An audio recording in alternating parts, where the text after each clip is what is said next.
I thought they were coming and stuff. Okay, call this session to order, Wednesday, December 19th. But it might be the same group. First order of business is I'm going to turn it over to our council president, Doug Morton. Please join with me while we celebrate a bit of time with Susan Kahn and her time on the city council. And so what I'd like to do is I'd like Susan and myself to come forward so I can present her with this plaque.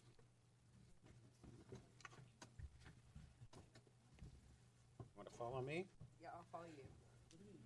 You know, that might not be such a good idea. In front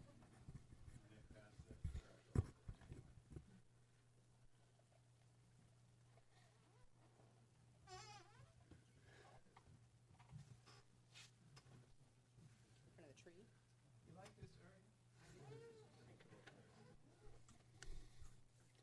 Well, everyone, this is Susan Kahn, and this is a pretty hard time for me because she's going away, and we're here to celebrate our going away off the council. I see those sad faces out there. She's moving on, and I just want to kind of celebrate some of her time with the council and talk a bit about who Susan was. I was going to do that. Somebody got the shovel?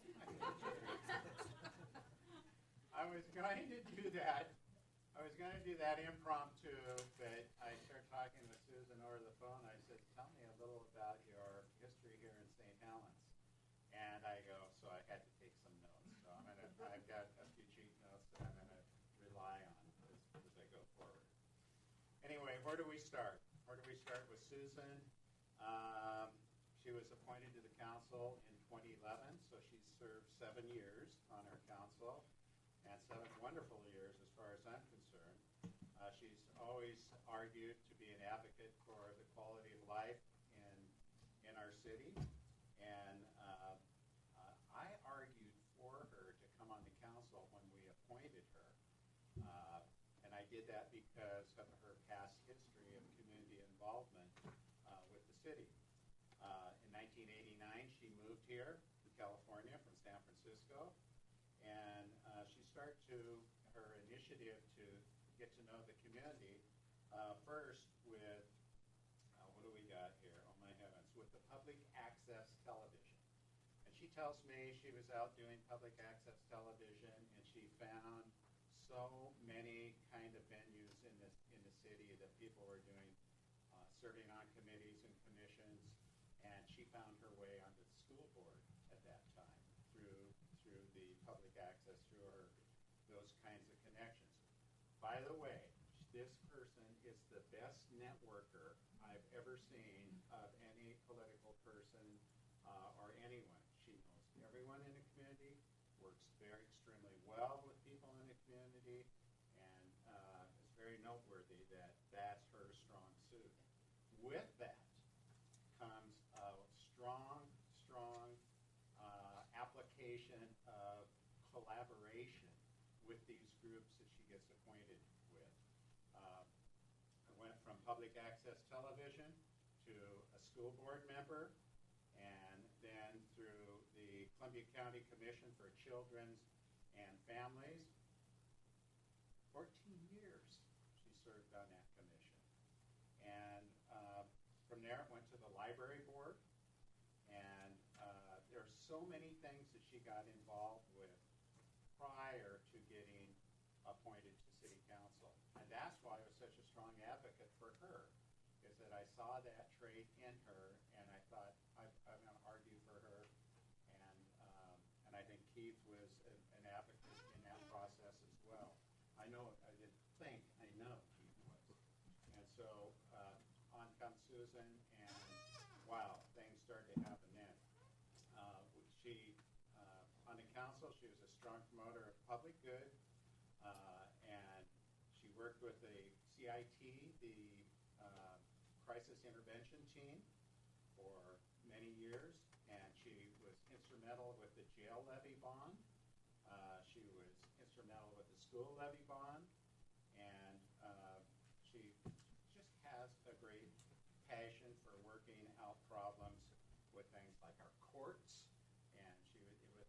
council. She was a strong advocate to getting our courts straightened out because we had such a lot of criticism from different groups around about that.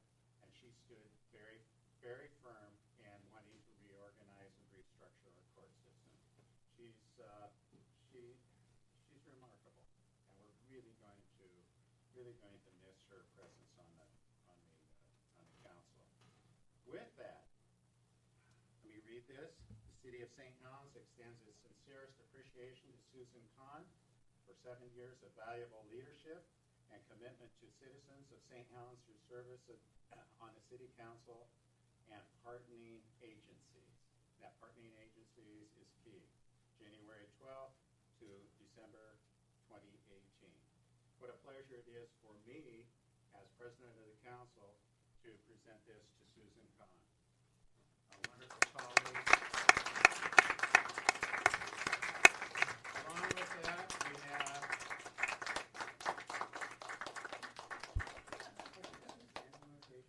that's wonderful. Thank you. And along with that, we have a gift certificate for you from Means Nursery for $50. And I'm not going anywhere. When I said away, I didn't mean, That's, okay. Thank you so much. Thank you.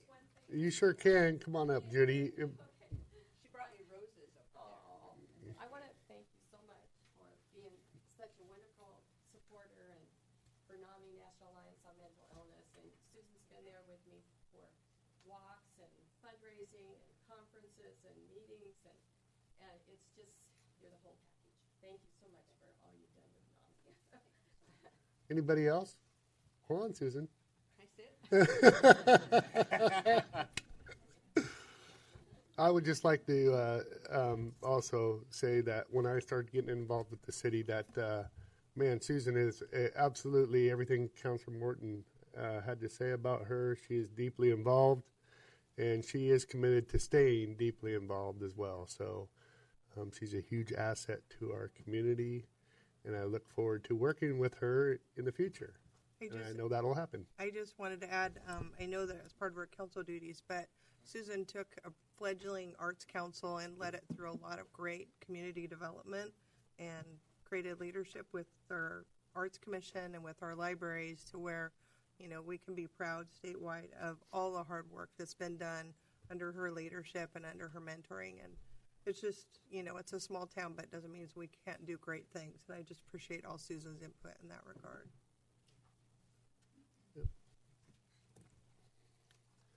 You got to say something, Keith. no, he doesn't. It's just been, a lot of fun to work with her. She's done a great job.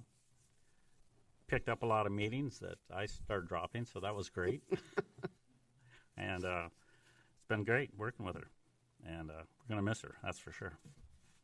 Thank you. So, but like I said, I look forward to working with you in the future as well. I'm not going to miss her Absolutely. because I Yes. don't expect that she's going that far away. No, she's not. We still have projects to finish. Yeah. Okay, so now I'm going to open it up for visitor comments.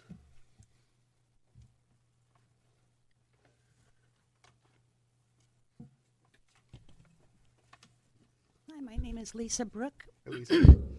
and I'm going to be aided by some photos today.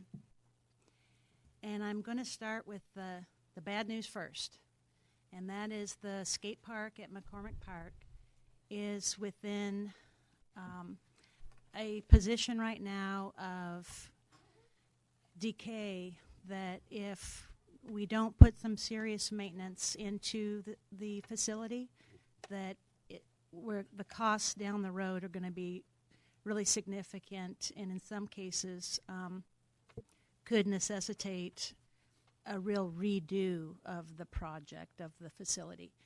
And so I brought some photos, sort of status quo right now, and I want you to know that I've never skateboarded, neither did my kids. I know very little about skateboarding, but I do really love teenagers, and I go and cruise McCormick Park, and every time I see anyone in the park, in the skate park. I park my van and get out, and now they all know me as the weird lady who comes and asks them questions and compliments them on all their moves and asks them, how can the skate park be better for you? And I ask them what's wrong with the skate park, what are the great things about it. And so I feel like I've got a little bit of boots on the ground experience with the people that are actually using it. So the first thing that they'll all tell me is that the drain in the large bowl there has been plugged for a long time. And so that creates a situation where that's not usable for some months of the year. As you can see, it's not been, power washed or kind of basic fall maintenance right now, as it is. Do I get to say? Oh, yeah. So this is sort of the broad view of it as you approach. This was built in 1999, and the best record I could find was between $90,000 and $100,000. It's 1 acre. It's 12,000 square feet of usable space. And when it was, in 2001, on a skating website that did some, it talks about, hundreds of skate parks all around the country. It was noted that when this was built, it was the largest set of bowls north of Huntington Beach, California. And, the people that use these, they get on the internet and they look and see which features the parks have, what kind of rating they have.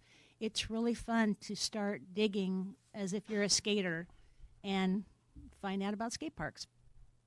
There had been some projections of different elements to the skate park that were planned initially that didn't happen, and I think maybe it'd be worth doing a little bit of backtracking about the initial plan. Next picture. So this picture show two things. One on the right is on these bowls there's a metal lip, and then there's that concrete that's decaying. And the kids say that they cannot use these features, which are so major and unique, because their wheels get stuck in that little thing. So it's rendered useless right now. That's not to say the whole park is useless, but the large bowls are not useful and are in fact hazardous if kids did try to use it. And the picture of the sign actually speaks a lot towards the real sad sentiment that the kids have about not feeling important. And that's what I think first interested me in trying to figure out how I could get involved with these particular teenagers and this particular site, is that I feel like I'd like to speak for the teens a little bit and say they really would like to feel valued and important to the community. And right now, this site speaks volumes to them about not being valued. Okay, now the good news.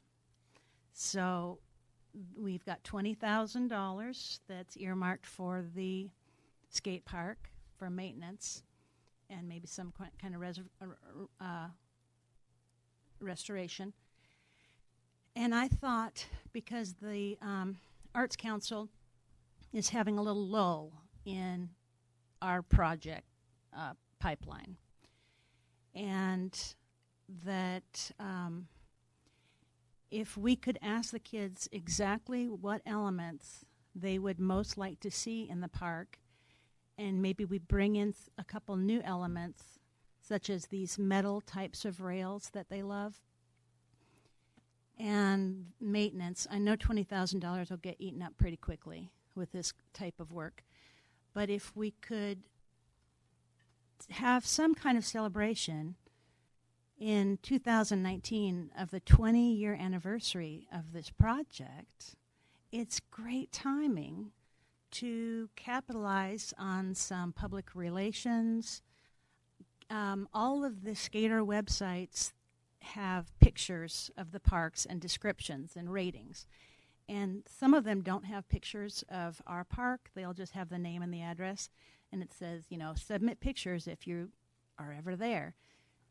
So if we got a lot of momentum and we did some kind of, big grand opening to then take the pictures and submit them on some of these websites that the kids look at, people travel from all over to go to this. This is kind of a thing. People get in their car and they say, let's go to the Sandy skate park, and that's their big day. And I think that it can be a draw to McCormick Park. I also feel like the more we show maintenance to a place, the less likely we are to have vandalism and graffiti. And if the idea is to try to make McCormick Park a safer park, this would be a nice little space to very openly do that. We can't so much see from the parking lot that the trails are cleaner or that there's no one camping back in this far corner, but everyone who drives through there can look over and see this is a highly valued, maintained space. And that gives an overall sense of, I think, safety. And so then the little cherry on the top of the pie, as an ACC member, and with the interest of the rest of the ACC members, to put on some, by the way, to put on some kind of, once the renovation is complete, to take those bowls specifically and do an art project within them. This is spectacular, right, by professional artists. But the next one, that would be awesome. But, do we have one more of the, okay. Jude, I've talked to a lot of street artists in Portland that I met with the mural project and all that we did with that. And there are people that are at the ready to get in their car and come out and give me quotes on how much it would cost to host what I call paint days and come out as a professional street artist, show the kids how to use spray paint, and do professional level quality pieces, as they term them, alongside kids that are doing some of their own art. And, graffiti is all about ownership of space. And if we show the kids that not only are we going to reinvigorate this space, but we're going to let them own it by putting their mark on it, I just think that's so valuable to our kids. And so I would like to also recommend that at the ACC have a sole focus and one project for the near future, the next 8 or 9 months, and that is to take on the skate park. And then when the whole thing is done, to have some kind of neat grand reopening, a street party type of atmosphere in the parking lot there with food trucks and music, and invite kids to come and skate and invite their families to come, raffle off helmets, raffle off decks that artists work on, and create a nice buzz. I think that it would be fantastic. And then to put all those new photos on Instagram and Facebook and all the various skate websites, which are asking for pictures, I think it would be super meaningful to the kids in our community. And I think it's a perfect project to link the ACC to numerous different arms of the council and the city. It's a natural strengthening of the relationship with the Parks Department. It's a perfect opportunity for the Youth Council to have their hands on it. The chamber, that could be a really interesting opportunity for tourism, because believe it or not, there's tourism related to skate parks. Oh, there is. So I'm super excited about trying to figure out if we can take this on. I think that to go spend $20,000 in the renovation of it would be wonderful, but to then just add this really neat splashy project to cap it off and to create that big warm fuzzy feeling with the community is a golden opportunity, and especially for the 20th anniversary. It sounds I can't think of a better concept than what you just explained for collaboration of bringing commissions together. And I think that is you hit on that with the ACC and the parks. In the past, the trash can thing has been extremely popular, and it's time to move on. And moving on to something like this would just be awesome. Mm-hmm. And I do want to say I didn't come up with this idea in a vacuum. I came up with this idea in the parks office talking to Thad about graffiti and the trash cans. And we just had this big chat about graffiti. And he said, well, if you want to deal with graffiti, the skate park is where you should start. And I said, great, we'll take it. Let's do graffiti because it's called street art. It doesn't have to be called graffiti. And it's very well researched that if you give kids a place to use spray paint, they don't use it in other places because they all want to be seen.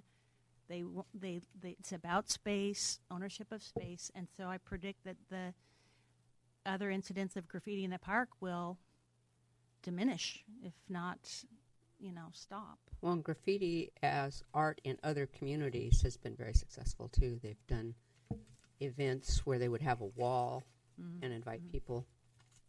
The other thing that I just appreciate the contribution you've made with the mural that you did over here to the old school, and how that was all young people that created that mural. So it's not like this is your first rodeo on Those kids helping facilitate kids. Those kids experience were art. whitewashing graffiti that were in other buildings in that parking lot, and the graffiti hasn't come back.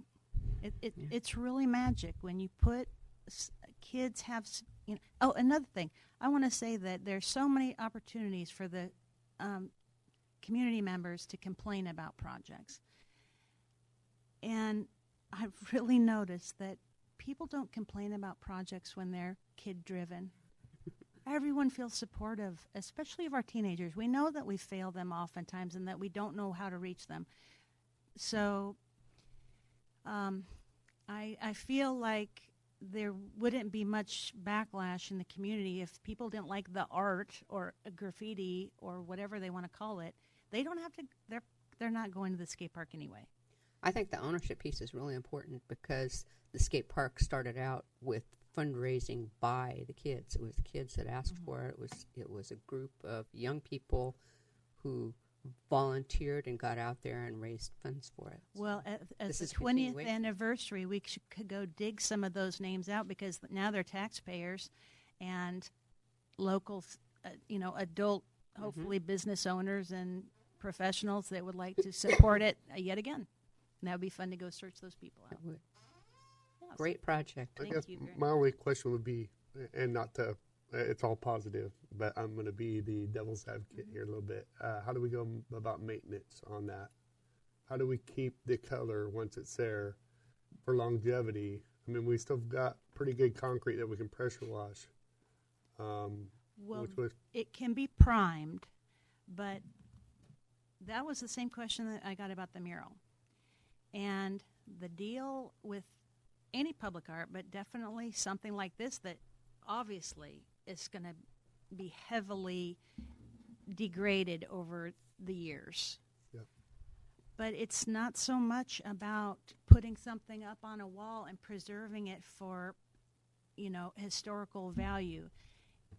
The nature of graffiti is transient, and we have to be able to accept that if someone decides that they want to put their art piece over someone else's, that's the nature of the beast. The nature of this is that it's not about protecting it for more than what we can just do realistically. You can't preserve it forever. It's just not possible Nope, with those it's not. wheels. And we just have to accept that and just limit our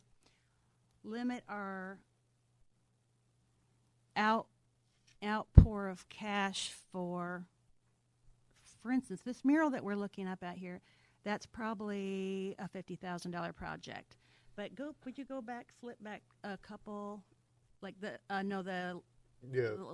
next one? Yes. So that one on the right was painted in that skate park, I think it's San Diego, in 3 days with 2 guys and one walk-on guy that happened to be a skater that just wanted to pick up a brush and help them. So that's like the guys that I talked to in Portland, they're sort of in the $400 a day kind of realm. So it's not like we're putting out $20,000 for the painting itself. But isn't the purpose to mark the importance of the time, the day, and the place, and the people? Yes. It's not to preserve a building. Yes. It's to say that today, Yeah. the youth in our community are important. The only thing that maintenance-wise I think would be a big issue is watching for inappropriate messaging. And that would be something that someone would have to cruise it regularly and look for inappropriate messages that are not acceptable to our community. But before the artwork can happen, the maintenance has to happen. The maintenance has to happen. And the maintenance needs to happen as soon as possible, no matter what, because as you can see It's a from that safety sign, concern. it's not usable, and it doesn't represent how we feel about teenagers. I've seen a lot of parks where those spines are that are worked with metal on the very top of the spine, and so the durability of that is stays for That thing, a long, long time. there is a piece of metal like quarter round Yes. or 3/4 round Right.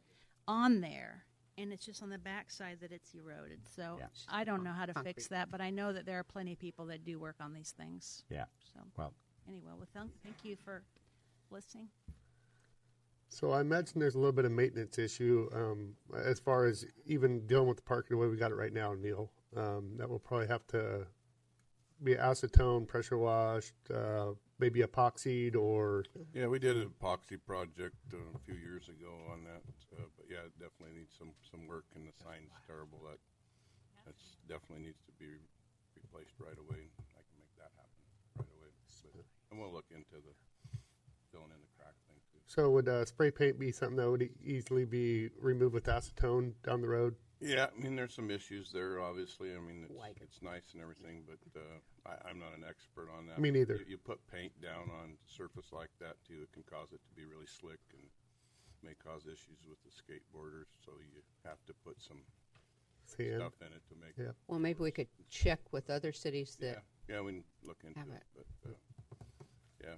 So when we get a chance, can we get that plug? I know it's probably just filled with acorns and all kinds of stuff out the oak trees. Yeah, this time of year it plugs. Yep. I mean, we clean it out and it plugs in one day because of all the leaves and stuff that come down. Yep. But yeah, I'll definitely have them look at that. Okay, appreciate it. Yep. Okay, other visitor comments?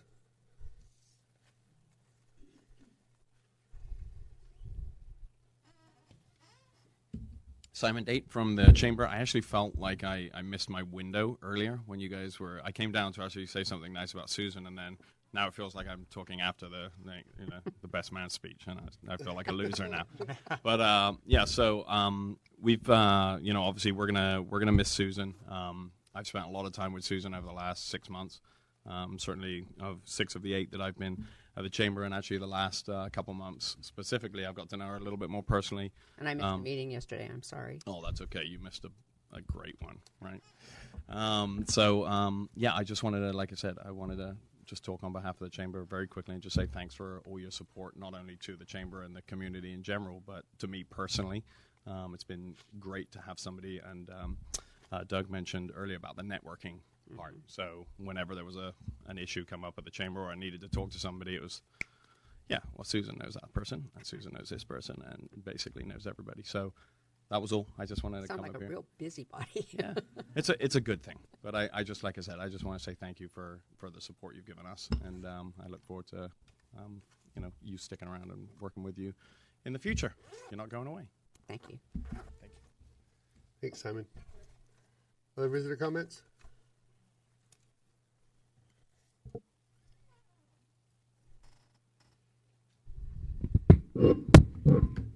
Steve Topaz, probably the last time on this side of the bench. To Susan, I've got to get with you and find out what's going on as the transition goes. On the skate park, very, very much encouraged about getting the kids to be part of it. And on paint, I would talk to ODOT. They put paint on concrete and stuff that stays forever. Okay. The other reason I'm making a comment is on the connector plan, which I've had problems with. And I'm going to start off with kind of a joke. And it's not really a joke, it's an observation. And the story goes, this Sky and his son are driving down the street, and they come to an intersection. And the driver, Dad, can't see around the corner, so he says to the son, are any cars coming? The son replies, no. And he pulls out in the street and gets hit by a truck. And that kind of is what I see with the connector plan. There are basically 7 choke points on this plan.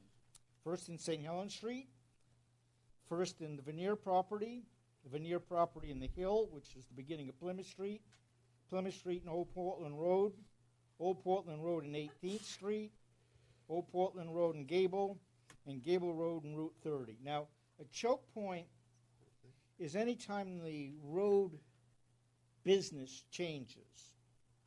Lane change size, crosswalks, bike changes, truck entrances, railroad crossings, anything that makes me as a driver have to look at other and new things. Now, as we know, once upon a time we had a street study about what the street fare should be from Route 30 down Columbia Boulevard down to First Street. And somehow we didn't follow all of that. We have now a $15,000 grant or request to study First and St. Helens Street. Not listening to a roll program. But let's take a drive down First Street to the Veneer property. On my right, I have angled parking. On my left, I have parallel parking. I've got bicycles in the street with me. It's narrow things. Okay. Then I get to the Veneer property. Now, our planning has very wide streets. We have sidewalks on both sides. We have bike lanes, which means at this point, there's a whole lot of change going on. Plus, I've got to cross the street, so I've got pedestrians. Now, as I go through the Veneer property, the waterfront property, we're going to have a hotel and 160-some units, as they said. But the parking, to a great extent, is on my right side. I've now got parallel parking on both sides of the street. Now, let's go at the parallel parking business. When I'm driving down First Street, there's an open parking place. I just drive into a diagonal parking. Coming out, I back out. The guy coming down the street sees, oh, here's his fool backing out. When I go to parallel parking, I'm driving down the street and I see a parking place and I drive by it, I stop and I back up. If I've got a tailgater, I've got a problem. Remember, these changes are different going from the Veneer property to First Street or First Street to the Veneer property. Okay, so we have penciled in at times a marina over on the end of the waterfront, but there's no parking. And at the same place is where the Veneer First Street changes to Plymouth Street and goes up a hill. And that really is going to be a place that's a death trap for the following reason. We go from a fairly wide street with sidewalks and bike lanes on both sides to a narrow street where the sidewalk is narrow on only one side. So it means a lot of people have got to cross the street. But if you go down First Street, there's a sign that says no skateboards, bicycles, rollerblades on the sidewalk. But here our consultant said we've got bicycles going up the hill with people walking up and down. And if you're a veteran or some of these older people with these motorized wheelchairs, you've got quite an amount of traffic on the sidewalk with a drop-off next to the cliff. Unlike, say, 4th Street going up that hill or St. Helens Street where you got a wall. Now, I bicycled up all those hills. And you can do it.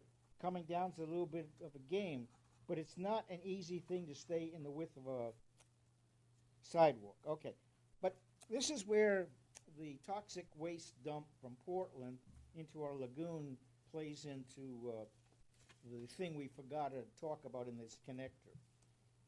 When we start putting toxic waste into that lagoon area, we're going to have heavy equipment going and coming out of it. And the only easy place to come out is at the lower end of the Plymouth Street, basically just as you make the corner, because you can't jump a truck off the cliff and you can't really go through the white paper plant.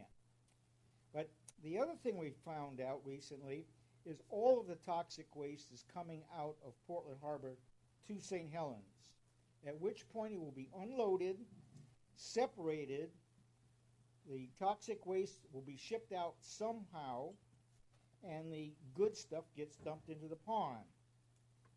Well, how is it going out? Is it going out by barge, by rail, or by truck? If it's by truck, it means we're going to put a lot of toxic waste on this connector line.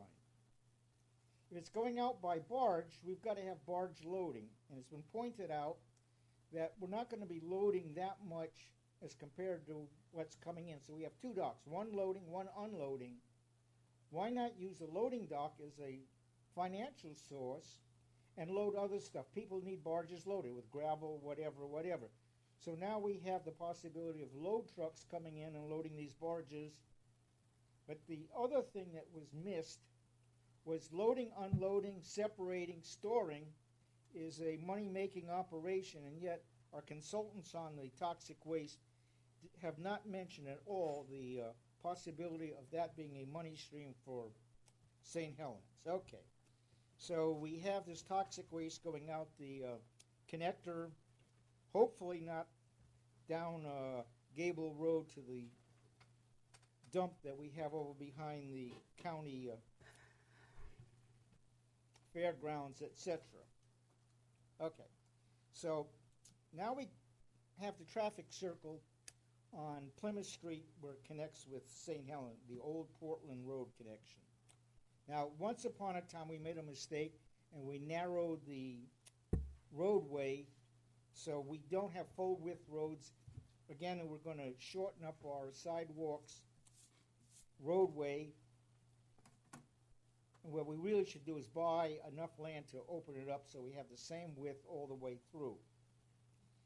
Now we've got to make a decision. Are we going to have two main roads coming into St. Helens, the old Portland Road at this point and the new Plymouth connector way? Or are we going to say, look, there's only 5 businesses at the end of old St. Helens Road. Let's make it a secondary residential street only. In other words, a couple stop signs will take care of it. The next thing, if we're running trucks through here, I really suggest that we talk to some of the truck drivers in this town that run heavy rigs, both heavy locally and heavy internationally or nationally, and find out what their main concerns are bringing heavy trucks. Okay, so now we're whipping down old Portland Road and we get to the 18th Street Portland Road, which is proposed a big circle. The connector going to the paper plant is hoped to be an industrial site. You've got 200 and some acres. Industrial sites mean a lot of trucks. Again, let's talk to those heavy truck drivers about how easy is it to negotiate a circle, especially if you got to go 270 degrees around a circle with a heavy load.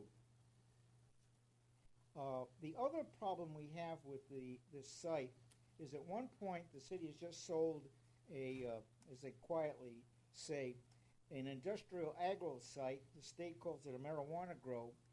And I mention this because the state highway does not have any funds that help roadways towards marijuana growing. Now, how far and how political that gets, but you could argue from their point of view from 18th Street, St. Helens, down Kester Road is an industrial road to a marijuana grow, and that would be a political hazard. Okay. Now we get to Gable Road, Old Portland Road. We got a railroad there. We got a mess there. We've got the industrial stuff coming from the port. we've got the transfer station, and it's a relatively narrow road, and it's a confusion.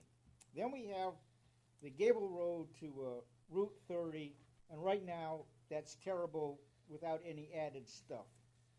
One way to get by that is run a road from literally Johnny's, or the 18th Street Old Portland Road, towards the railroad switching yard, put a bridge over or a bridge under the railroad.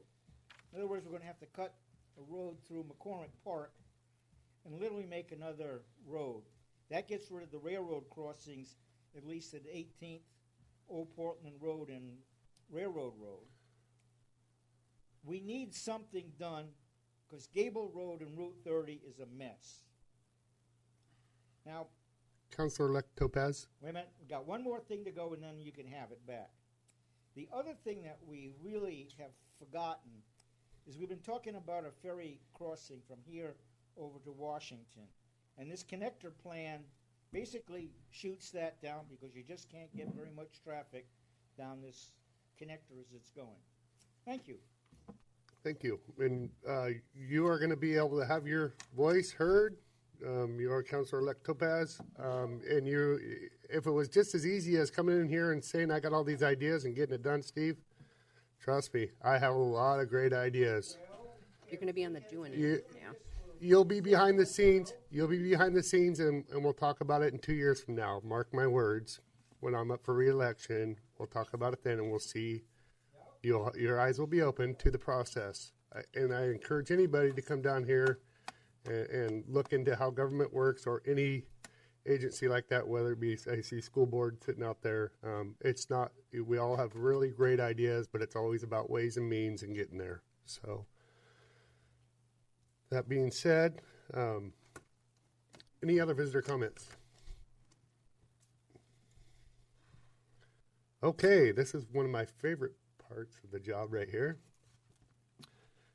I have an Employee Length of Service Award for Crystal Farnsworth. Crystal has proven to be very, very valuable to the city. Knows just about everything there is to know out on the front desk. I mean, she's worked planning to reception to, she can do it all pretty much. Let's put it that way. She is our communications specialist. She's got education in that background. So congratulations on 10 years, Crystal.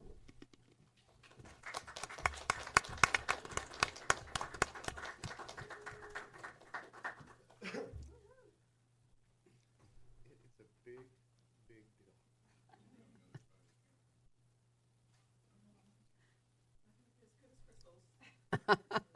Oh, we're not going to settle. We're not going to settle. Yep. Get closer, she said. You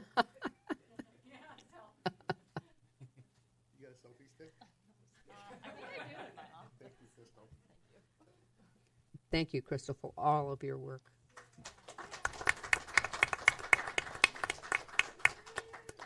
What I got to say about Crystal is her heart goes into her work. I mean, it shows too. So I know I see Chief Greenway over there shaking his head, and she definitely puts, when she gets on board with an idea, she's all in. Absolutely. And just to add on to what everybody says about Crystal, being the new person here in St. Helens, breath of fresh air.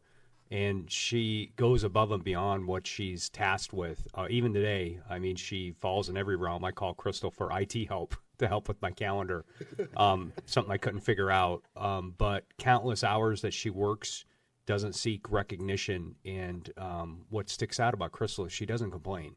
She stays late on First Thursday, helping lock up the library.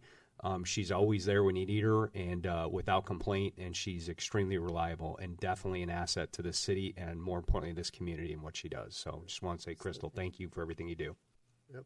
I certainly appreciate her flexibility. And not too long ago, the council suggested that Crystal and our communications go a little more towards social media and looking at the projects that our public works and our police and our library and so forth is involved in.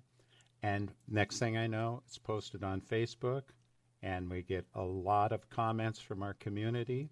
It gives our council and staff an opportunity to chime in and celebrate those kinds of things.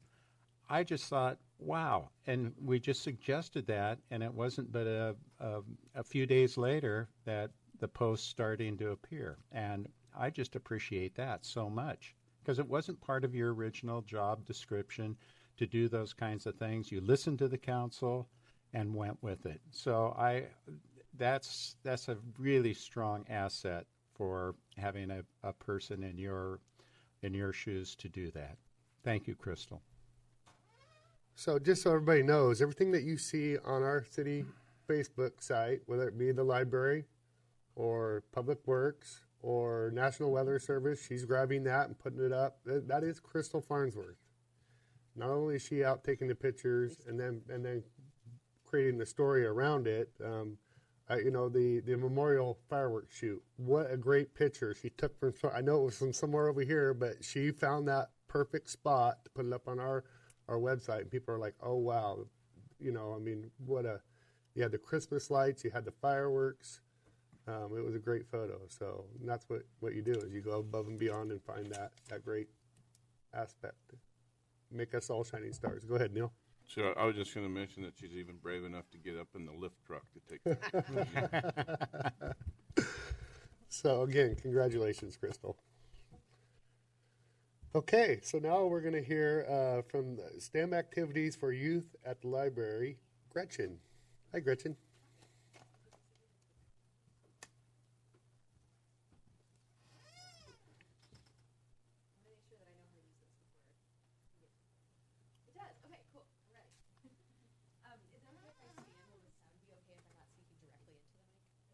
As long as you're loud, maybe I'll pick you up.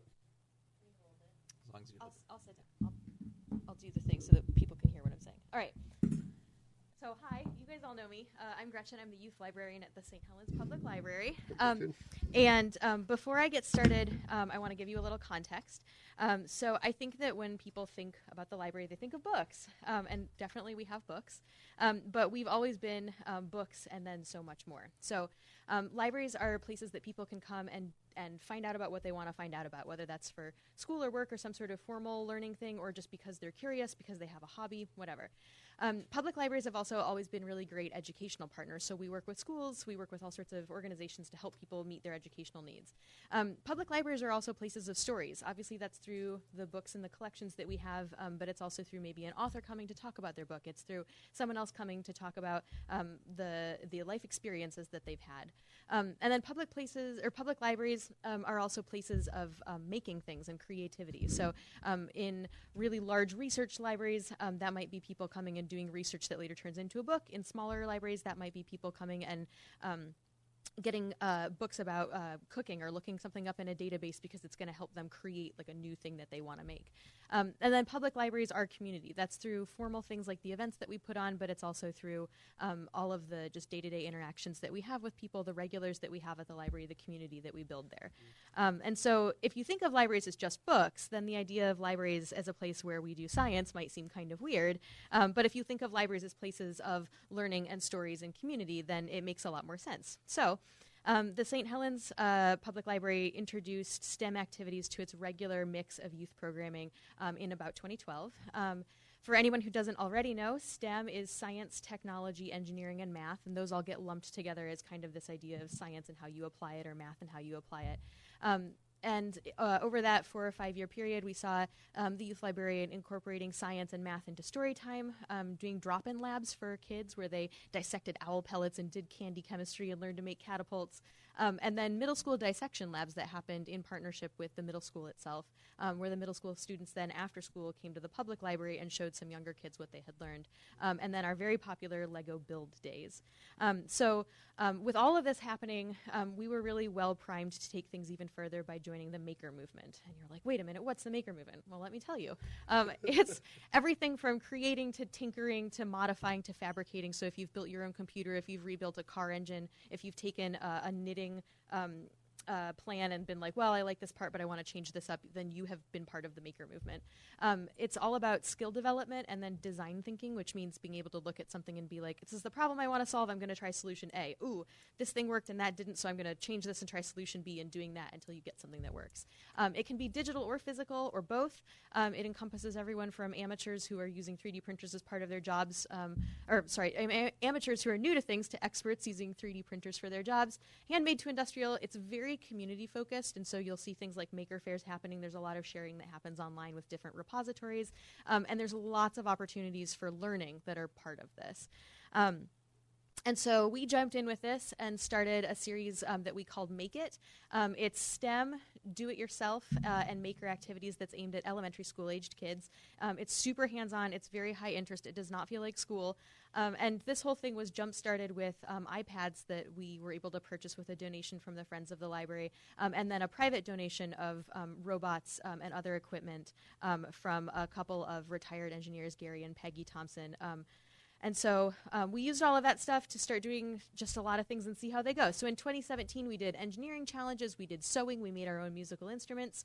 In the bottom two pictures, you can see kids using those iPads that we purchased with the donation from the Friends to do stop motion animation videos. And then during the summer, we did a robotics program. We had kids design egg protectors, and I had dropped an egg in the courtyard of the library, but they built something around it that kept it from cracking. We did some coding projects, and then we got to use those robots that Gary and Peggy had donated to do more robotics activities. And then if this is all sounding really familiar, it's because this is about when in 2017 I came and talked to you about what we were working on, and we were just gearing up for MakerFest. I was feeling really excited about that. I was feeling kind of nervous. I didn't tell you that. It turned out that it went really well. So this is something we did in the spring of 2017. We had just a whole afternoon on a Saturday of hands-on creation activities for families with kids. And so we did robotics and stuff. We did some community art. We had some Lego projects. The high school robotics team came out and they demonstrated the robot that they had. We had some middle school students come and they helped with the button making machine. We were able to show off an art project that the middle school students had done. And so that was really successful. We had over 100 people there, and I was really pleased with that. I also met a lot of other people in the community who make stuff, and so it felt really cool to have this thing that we'd been doing at the library start to feel more connected with the greater community. So 2017 was a huge success.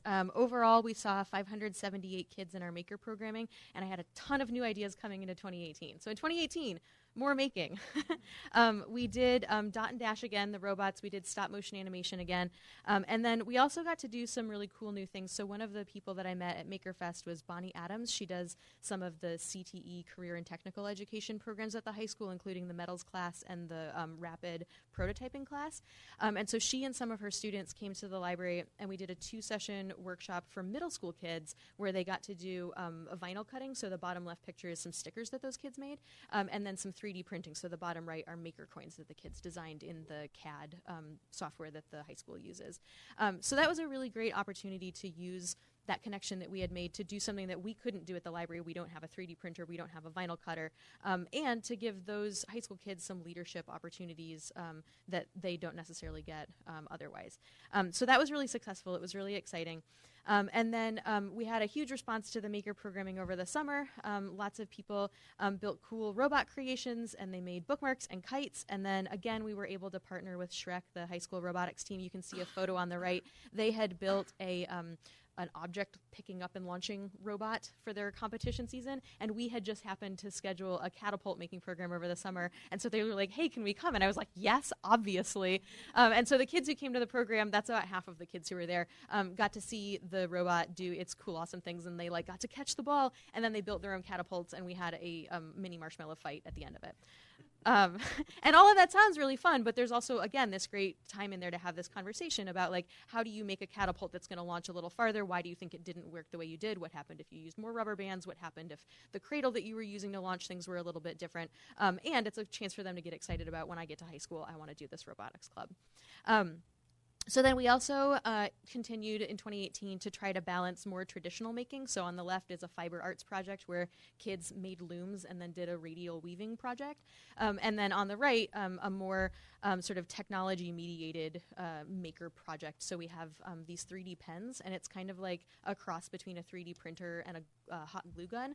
So you turn it on and it starts extruding plastic, and you can shape that and then it hardens. And so this was a whale that a kid made in that. I thought that was really cool. She, the first week, tried to do that. So she made the shape of a whale and she was tracing it, and she got done and she was like, oh, it looks like a boot. Like I should have stopped the tail sooner and then finished the rest of it. And I was like, don't worry, you can do it next time. And so she came back the next week and she was like, I have spent the entire week looking at things and thinking about how I would make them with that pen. And so that's another example of where, like, yeah, she made this cool thing, but like it got her thinking about the world around her a little bit differently, and she had to work on these problem solving skills in it.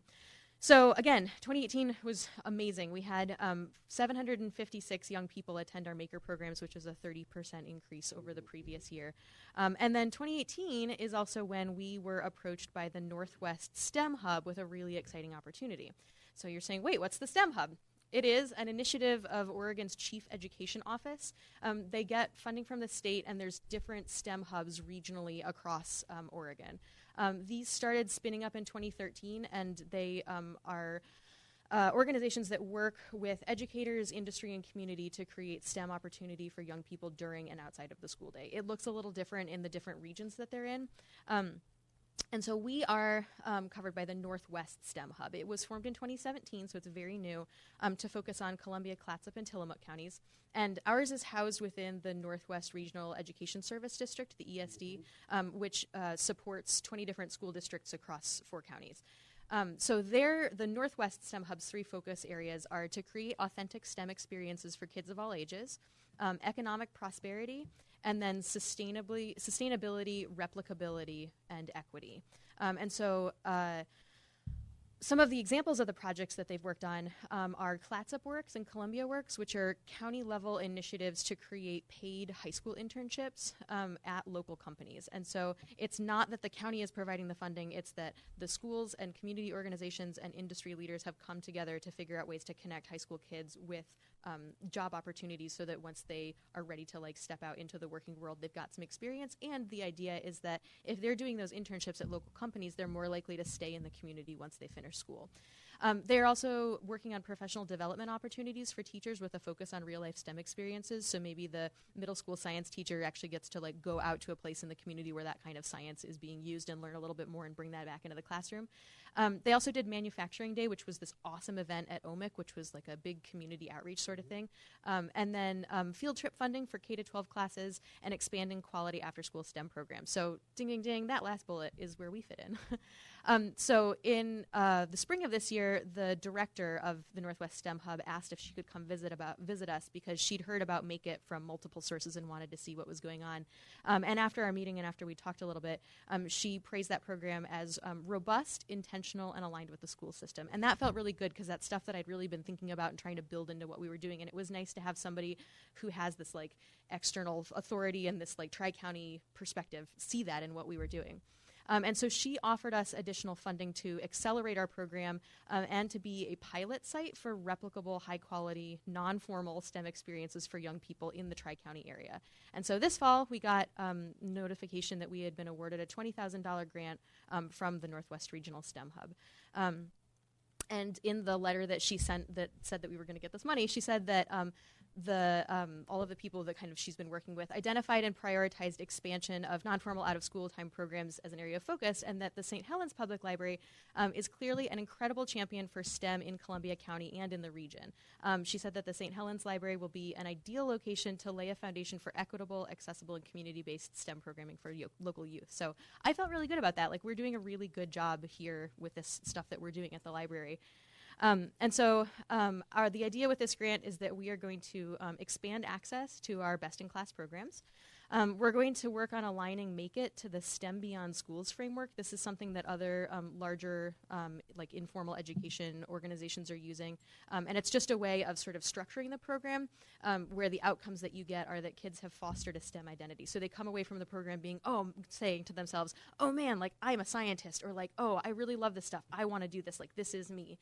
The other idea behind STEM Beyond Schools is that we're building authentic STEM experiences. So it's not these like weird random classroom activities that don't really connect with anything. They're authentic experiences that they could use in some sort of future activity, or they're like really actually getting to do some cool science things. And then youth voice and choice. So kids being able to shape the experiences that they're having and honoring their interests and the things that they already know coming into it, and giving them potential leadership and organizational experience in planning what they want to do. And the idea is that we are going to create a curriculum for our programs that could be used in other non-formal learning spaces in the Tri-County area. So if there are other libraries that want to do this, they would be able to take the curriculum that we put together and some funding from whatever sources they can get it from, and put on programs that are just as good as ours. So with that $20,000, there's three major things that we're spending on. The first one is a high school intern. We just finished up our interviews yesterday, and I'm really excited about this. This is going to help, it's going to create economic opportunity for this kid. They're going to get a paid job. It's going to be skills that they can take with them into the next thing that they do. But it'll also help us increase program capacity. So right now with those programs, I'm the grown-up in the room, and there's only so many kids that we can have doing the activities and have them actually have a good experience. If we pack too many more kids in, they're going to be like, I have a question, and I'm going to be like, I'll get to you after I've talked to these 13 other kids. So having another older person in the room who will be knowledgeable about things and good at working with kids will help us do this for more kids. And then we're also going to be able to use some of that money for extra library assistant hours so that they can cover the desk and do other day-to-day library stuff while I'm focusing on program development and intern support and professional development and writing the curriculum and all that stuff. And then the biggest thing that we're spending on is materials for the program. So we're going to have more stuff for the workshops. Right now it's a lot of, what we've been able to get through private donations, through the Friends, through the supply closets that we already have. But this will let us buy, when we do stop motion animation, we can actually have like a light box, and we can have like a stand for the iPad, and we can, do all of these like green screen backdrops so that kids can do more with it. I'm hoping that we can figure out a way to have STEM kits that patrons can come check out. So the idea would be that you have a kid who comes and does a 3D pens workshop and thinks that that is so cool, and that when they're done with it, they can then check out that pen and take it home with them and continue to create things at home. And then we're going to be able to buy some maker equipment. So we're going to be able to buy things like a heat press to be able to do like t-shirt design and that kind of thing, where it's not necessarily something that fits as well in this after-school program, but it's something that we could start using in other ways and kind of building out our maker programming in different directions. 2019 and beyond, I've told you about like the past. Let's talk about the future. I'm really hoping that in 2019 and beyond as we go forward, that we can do more awesome maker opportunities for people of lots of different ages, abilities, and interests.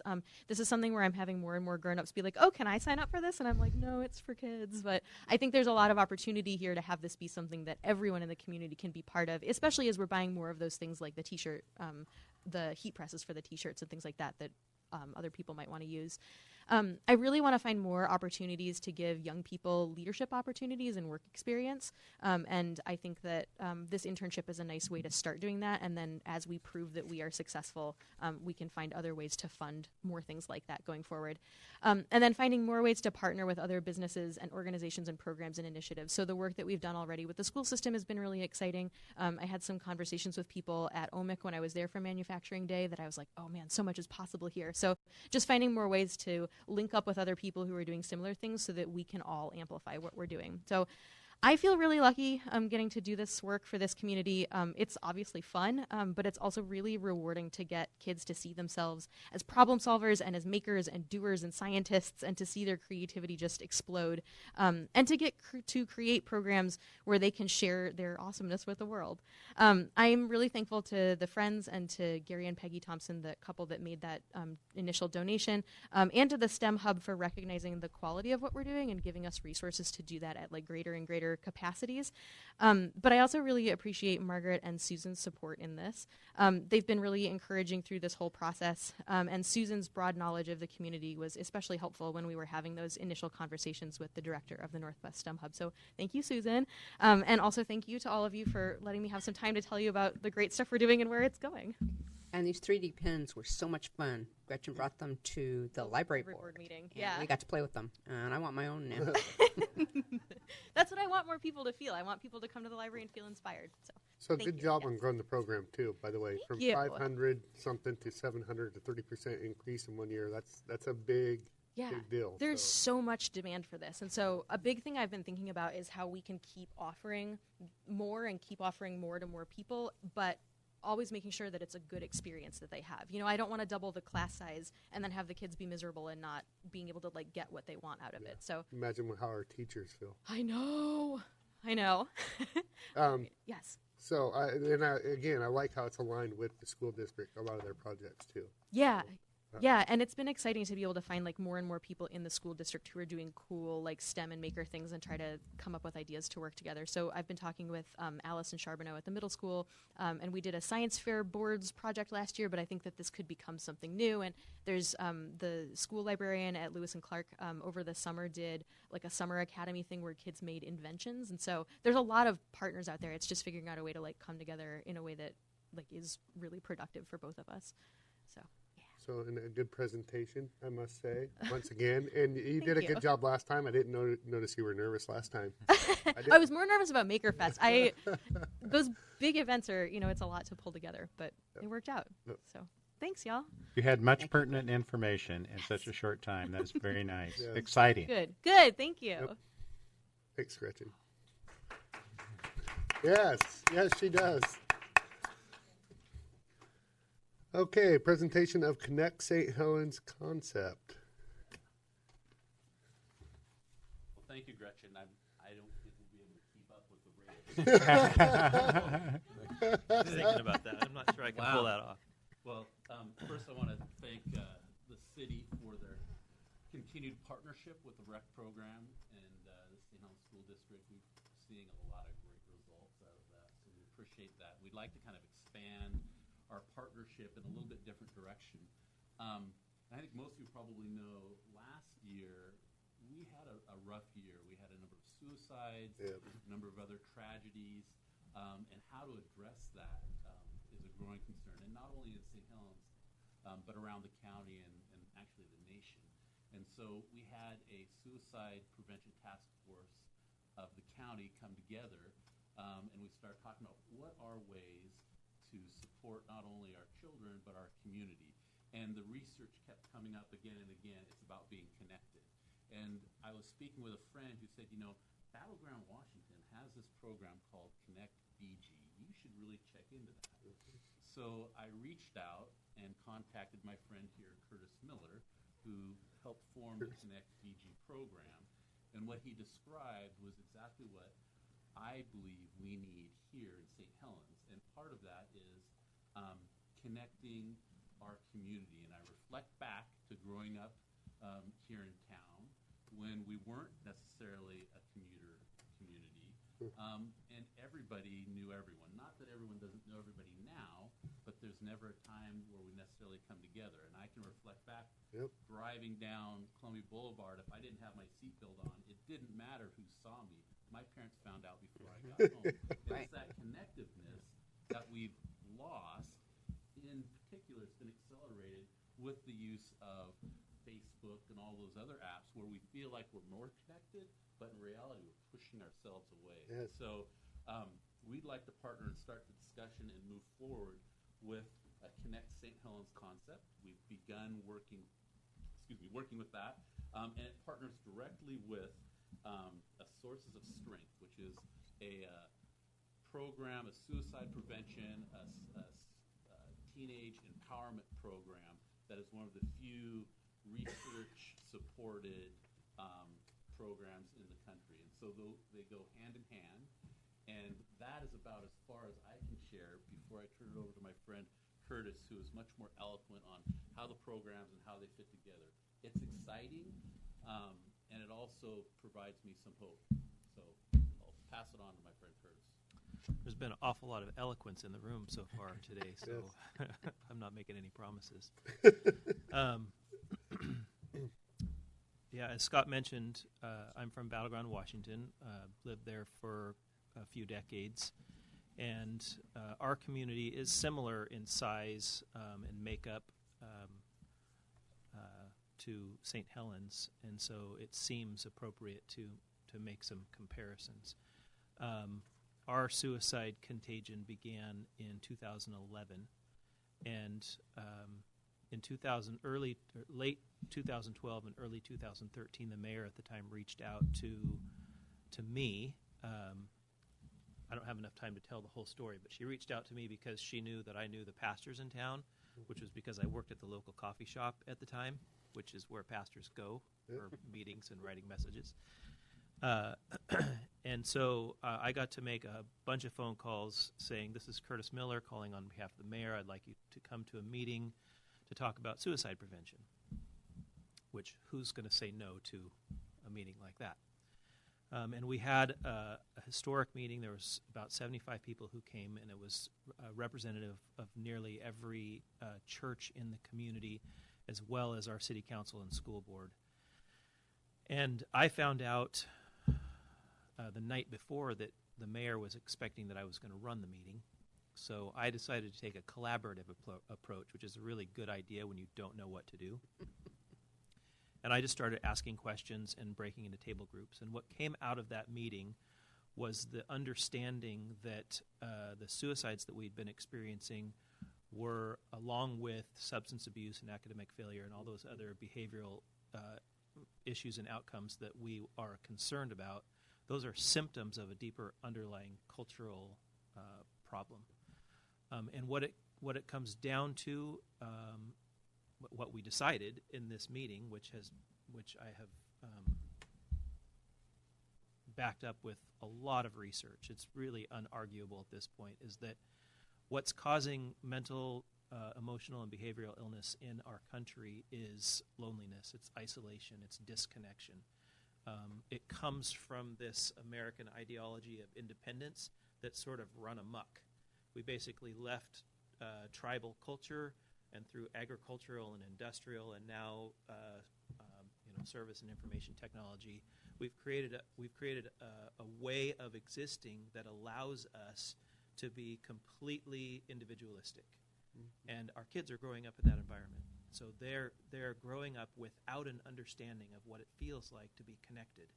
They don't know what loneliness is, because it's the only experience that they've had.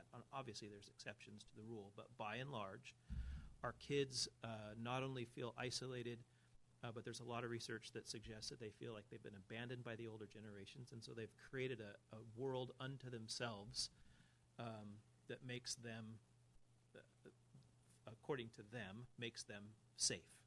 So there's not only isolation that they really can't identify, that causes pain that they can't point at, but they're separated particularly from the older generations, which is where they gain through osmosis, through experience, through storytelling, what it takes to be resilient, to be strong through life's difficulty.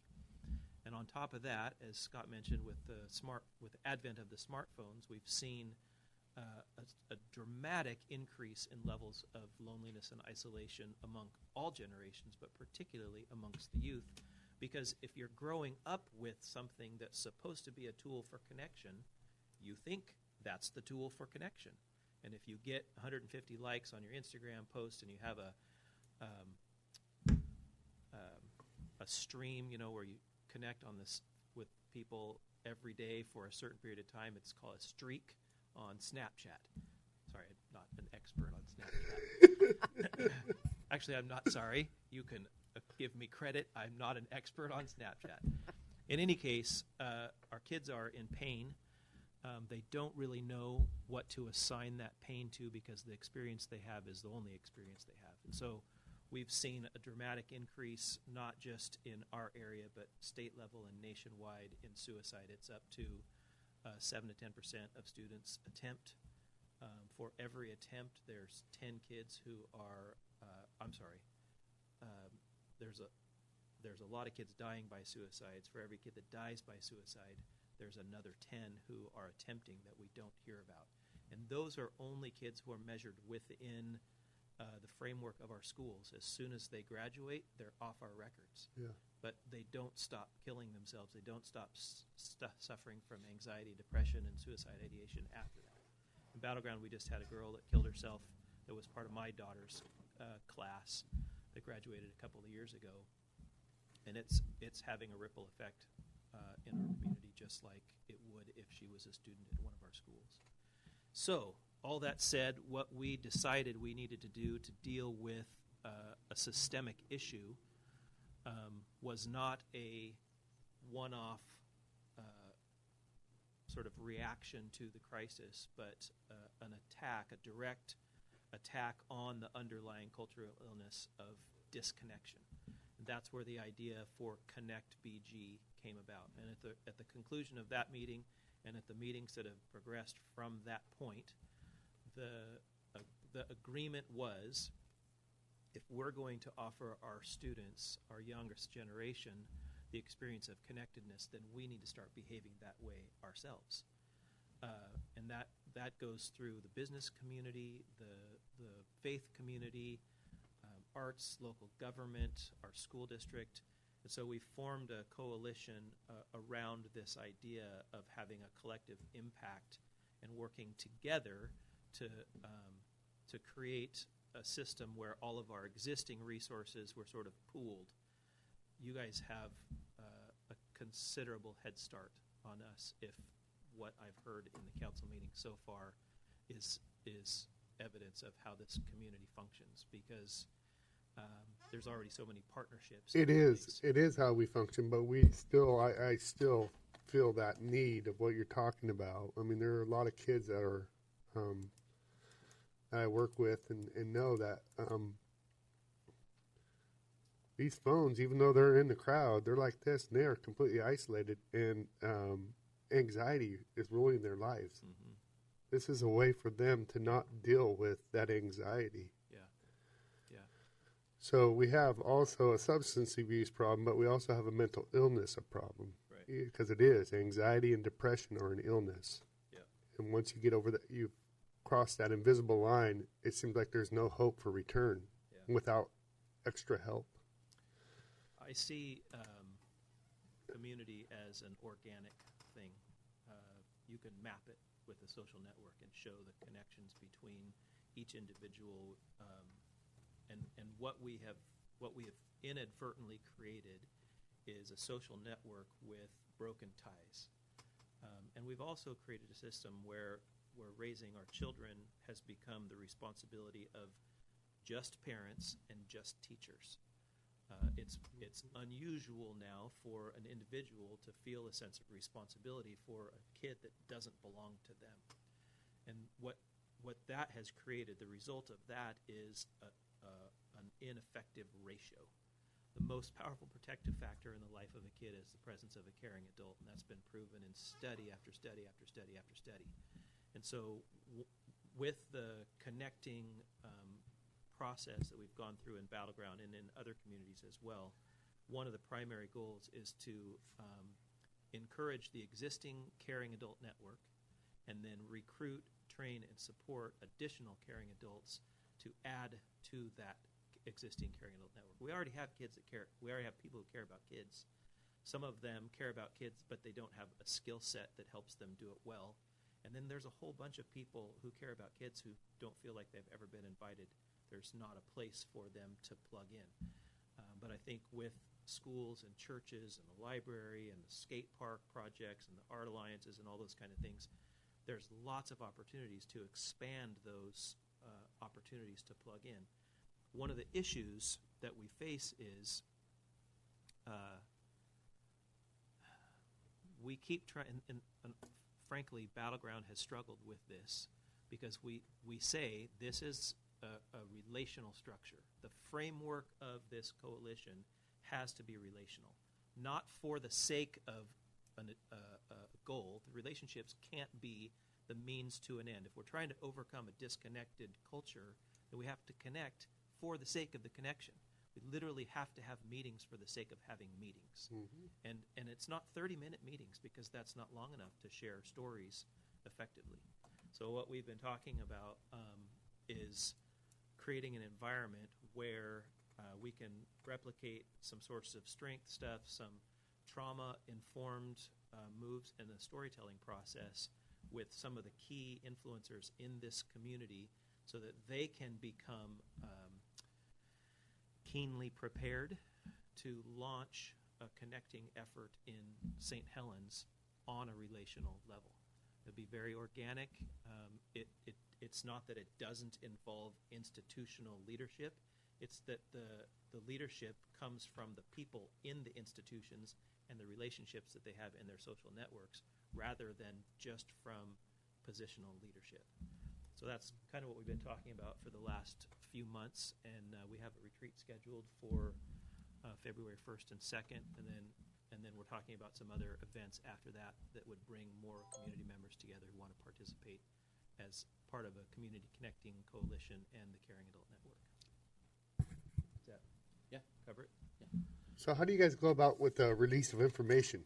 Because I see this being a road that's going to actually block when a kid can come into CCMH mental health, and because they admit to their parents that they're having some issues, and so they end up going to a couple meetings, but that counselor cannot release that information to the school district. That counselor can't, maybe this program that we're discussing should be a part of that, where a few people are trusted leaders that can hold that information, because it is sensitive stuff sometimes. Yeah. Sometimes we're dealing with abuse stuff. Yeah, all of your mental health agencies are or can be key players. But one of the things that is beneficial about creating an organic, social network-oriented kind of structure is that hopefully somebody is going to notice that there's something going on with that kid.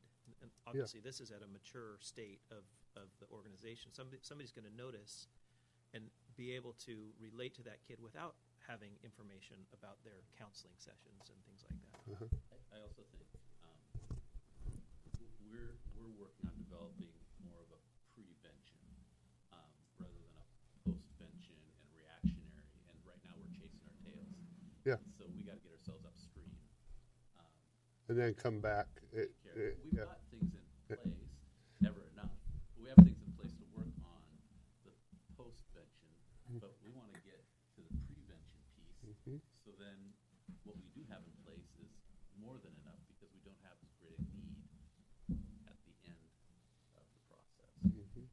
And this is a selfish piece for me. I love our community, and I love the work I do and the children that I serve, and the only way that I know that we can take care of them is by connecting our community together. Because we as a school district, we can't do it alone. And this is the work that needs to happen. And we talk about how do we make our schools safer. If every one of our children in our schools felt like there was a supportive adult, we would have the safest schools in America. And we could bubble wrap our schools and razor wire it and put metal detectors. That's not going to make us any safer. This is what's going to make us safer. So that's why I see a sense of urgency to continue this work and the partnership with the city and our faith-based groups and our community and businesses. I think it's the right thing to do and the way to make a difference. I just had one thing I meant to. Since all this stuff started happening, when you have high schoolers, you've seen this coming for a while. It didn't just happen in the last year. It's been coming for about 7 or 8 years, this kind of snowball. And I just remember when I was in school, there was a counselor that started with me in 8th grade, and that guidance counselor followed me all the way through high school. That same person stayed with our class all the way through. And I don't think that's the way the school district, for budget cuts, whatever, you don't see the same person. The same person doesn't know you.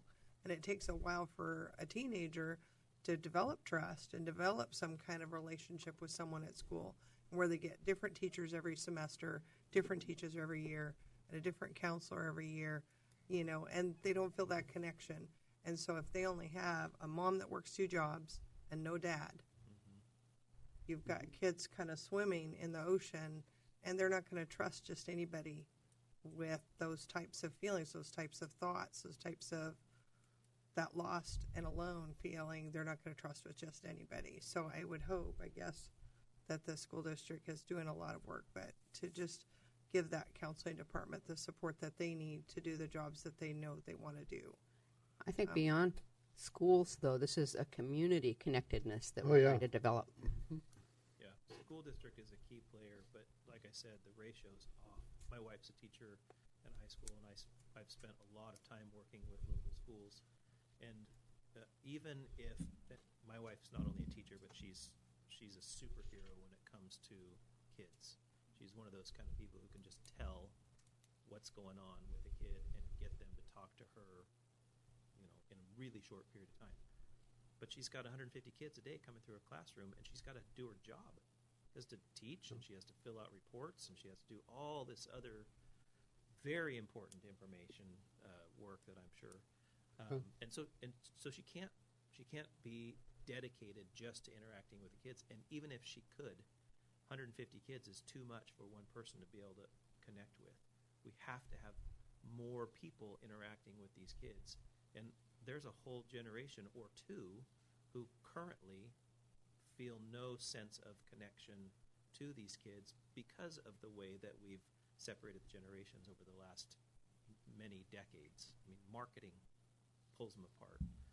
Youth ministry pulls them apart. Almost everything that we do specializes by age. And so if you are 60, you have nothing in common. You don't have a shared language with a 15-year-old.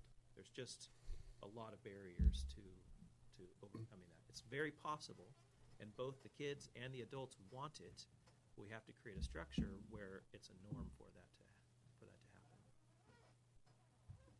Yeah, it's really tough.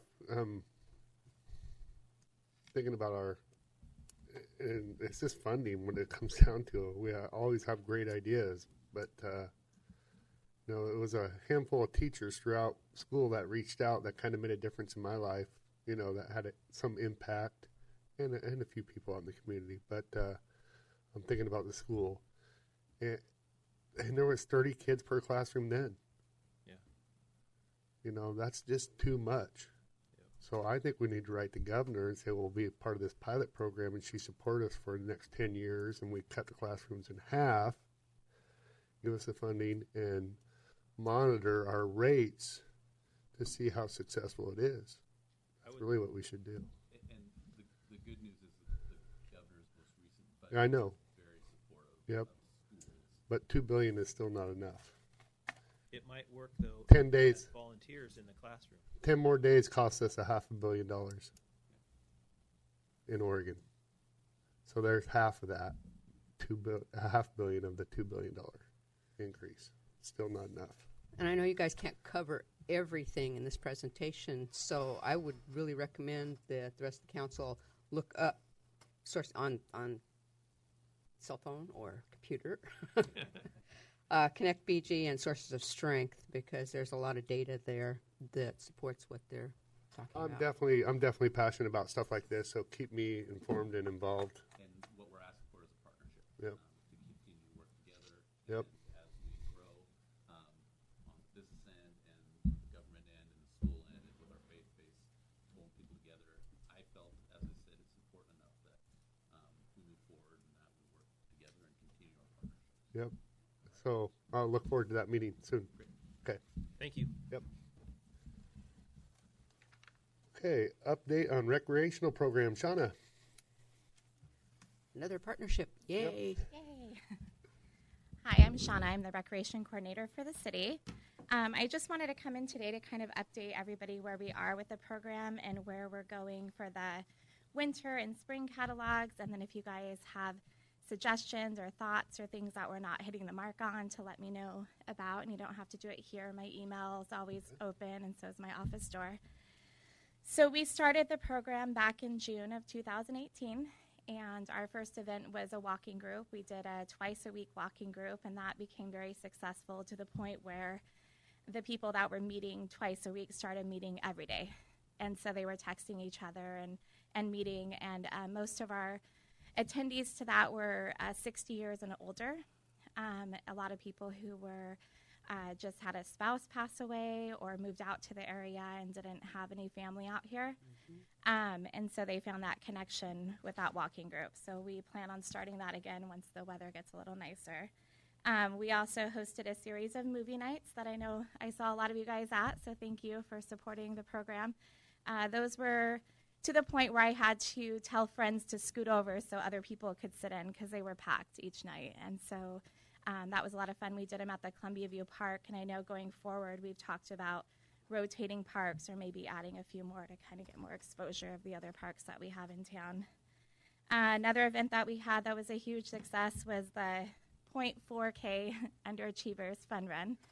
So we did that on the 4th of July, and that turned out to be more of like a 4th of July parade in a sense. So there was one kid that ran really quick that we had a sprint to catch him to give him his medal. So got a lot of really great feedback with that. I actually brought that up when we were down at the Parks and Recreation Conference in Sun River, and Bend is super interested in having one of those like us. So they were excited about that.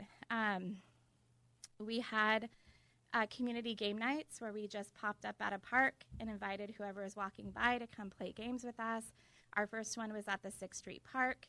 We ended up with over 40 attendees there. We were playing kickball, different yard games, and just brought whoever wanted to come and play kickball. So there was lots of people who were just riding by, adults who we invited to come play kickball with us. I think it created a safe space for them to come play a game without people thinking, who's this person? Because they didn't know that they weren't there with anybody.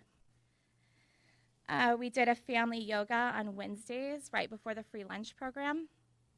So we got a lot of kiddos that were coming for the free lunch program and invited them to come do some mindfulness practice with us. And some of them had their families with them. Some of it was just them. And then each week I had several that just dropped their bikes and their stuff for me to watch, and then they headed out with their yoga mats to do that activity. Let's see here. We did the Citizens Day in the park, and we helped Rick and everybody with that. We had an impromptu flash mob in the They park did in on the rain. rain. It was pouring down rain, and they're out there flash mob dancing. And so that brought a lot of people out to do that dance with us. And I keep being asked when our next one. In fact, our Fall Bazaar, somebody texted me if we could do it there. And so we did another flash mob. People were driving by, not sure what was going on. But so we were able to hire in some school-age staff. So we have 3 staff members that are attending St. Helens High School right now. So that was really cool because we've been able to pull in different community connections than we might not have had before. They're telling their schoolmates about the program and also bringing that relationship in with the older generation and the younger when people come to events. Youth Council has been a big support with our program. They've came to several events and helped set up and sell things at the events and stuff, so we really appreciate their support. In the fall, we rolled out with several 101 classes. We had a cooking class, a cupcake making class, kombucha, a grant writing class, all for beginners, and all of them were well attended, even from people not living in Columbia County. We had several Vancouver citizens come over and had seen our events here. We had a CPR class. We partnered with the Columbia River Fire and Rescue for an Everyday Hero session. And what that was is they walked us through what they do as volunteer firefighters. So we got to see them light a car on fire and put it out and do their different drills that they do. And so that was fun to be able to partner with them on that. We had an emergency preparedness workshop for families that we had the PUD, emergency management, and the fire department there talking to families about what kind of plans they should have in place and common things to look for with emergencies in their houses. The biggest thing is we started an after-school child care program. So from after school, which is 2:15 to 6 o'clock daily, we have an after-school child care at Lewis and Clark. We were able to secure busing from the 3 elementary schools that aren't on site there. And every day we wait for buses and kids come off the buses. So we just Arthur Academy is the only school that we don't have attendees so far. And that's been really well received. We were able to lower the pricing with a grant that we got. And starting after the break, we are going to provide supper for the children at either a discounted rate or free through a sponsorship through Lewis and Clark and USDA that we had got. So USDA pays for that program, so the kids will get a much bigger snack because some of them are starving. Well, all of them. That's the first thing we hear is when snack time. So we'll be able to provide that. And the cafeteria is who will prepare it, and then we serve it when we get there. We have 20 enrolled participants in that program, and those are both full and part-time participants. And every day I get inquiries about it. So I think it's just going to keep growing. We had the Fall Bazaar showing off our new community center, which isn't all the way done, but people were super excited to see what was going on in there. And just from hearing from other people who've done other vendor events that they had a lot of fun. We had a DJ going on outside. We had, and it was just the rec staff. So I'm a DJ too, in case you guys are wondering. We did childcare out front, so people could go shop while we were taking care of their kids out front. So that was a big draw to it. So in the winter, spring, you'll see Pee Wee Basketball League. That's almost at capacity right now. Parent cafes, play groups, spring break camp. I'm working with the Chamber on planning an inclusive Easter egg hunt for kids with sensory issues. Teen nights, community cafes, indoor soccer. We're looking at starting a first Saturday community market. And let's see, what else do we have here? Growth of the after-school program. And we're going to continue partnering with the St. Helens School District, Aja Smith Pool, the St. Helens Library. I'm collaborating with the Chamber, CCMH, Suicide Prevention Task Force, Youth Soccer, Public Health, Community Action Team, Columbia City Library, Kiwanis, the Senior Center, Friends of the St. Helens Recreation Program, Youth Council, the Arts and Cultural Commission, and other business and community members. So I've been attending weekly meetings since I've had a little bit of downtime in December and getting the word out about the programs that we're having and seeing what the community wants to see. So I truly appreciate all the support you guys have given me. You kind of gave me the program and said, do what you want, but make it good.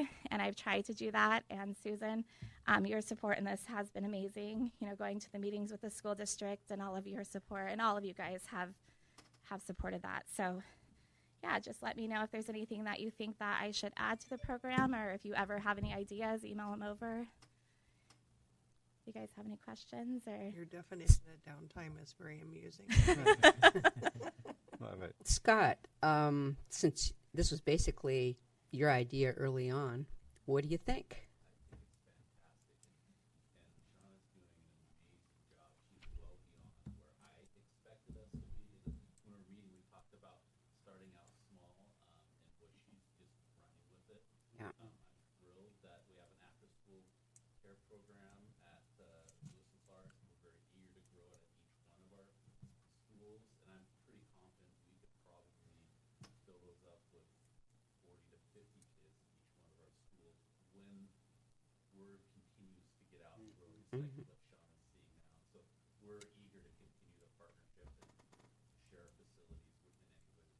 Good, great. I sure see that facility as a marketing area. Just the facade of how it's been restructured and fixed up. It says volumes to our community. Yeah. But I can see that rec facility as a place where you could sell T-shirts for the Friends of Parks, all of the different segments of our community. Have an outlet for that, not only as a fundraiser, but as a marketing tool. I see some really great opportunities for that because it's situated in such a central part of our city that everyone has access to.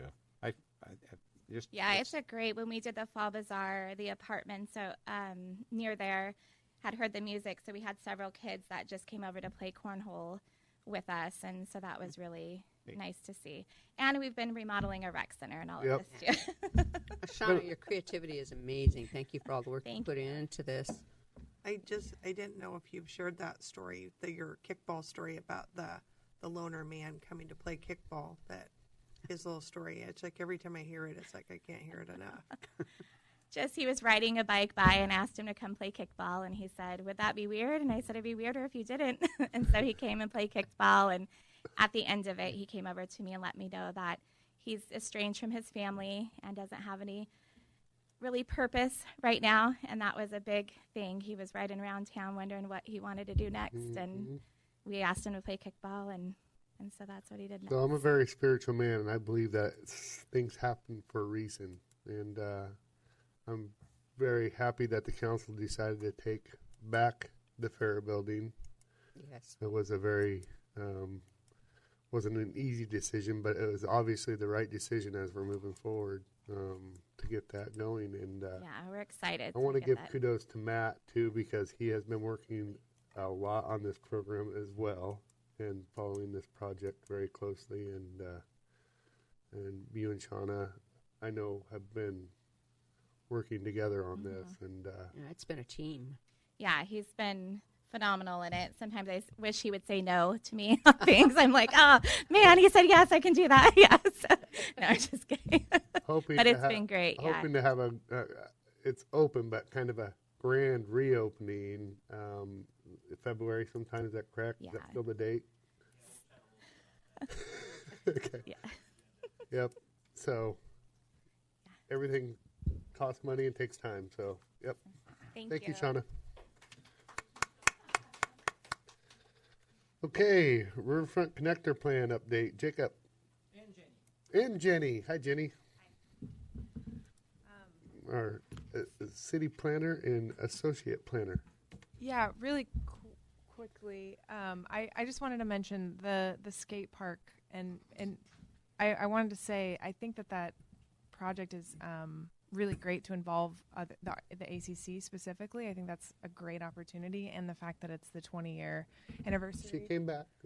Yeah, I gave her my card because, yes, the master plan had some money identified for renovations, but I also think there's my head is already reeling with grant opportunities to match what we contribute.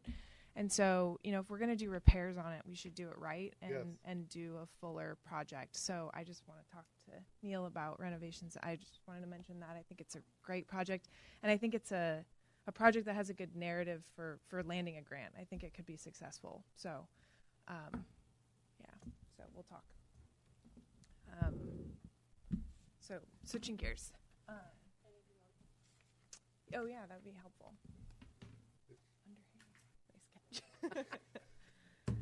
Interception. Yeah, so if you go to the next slide.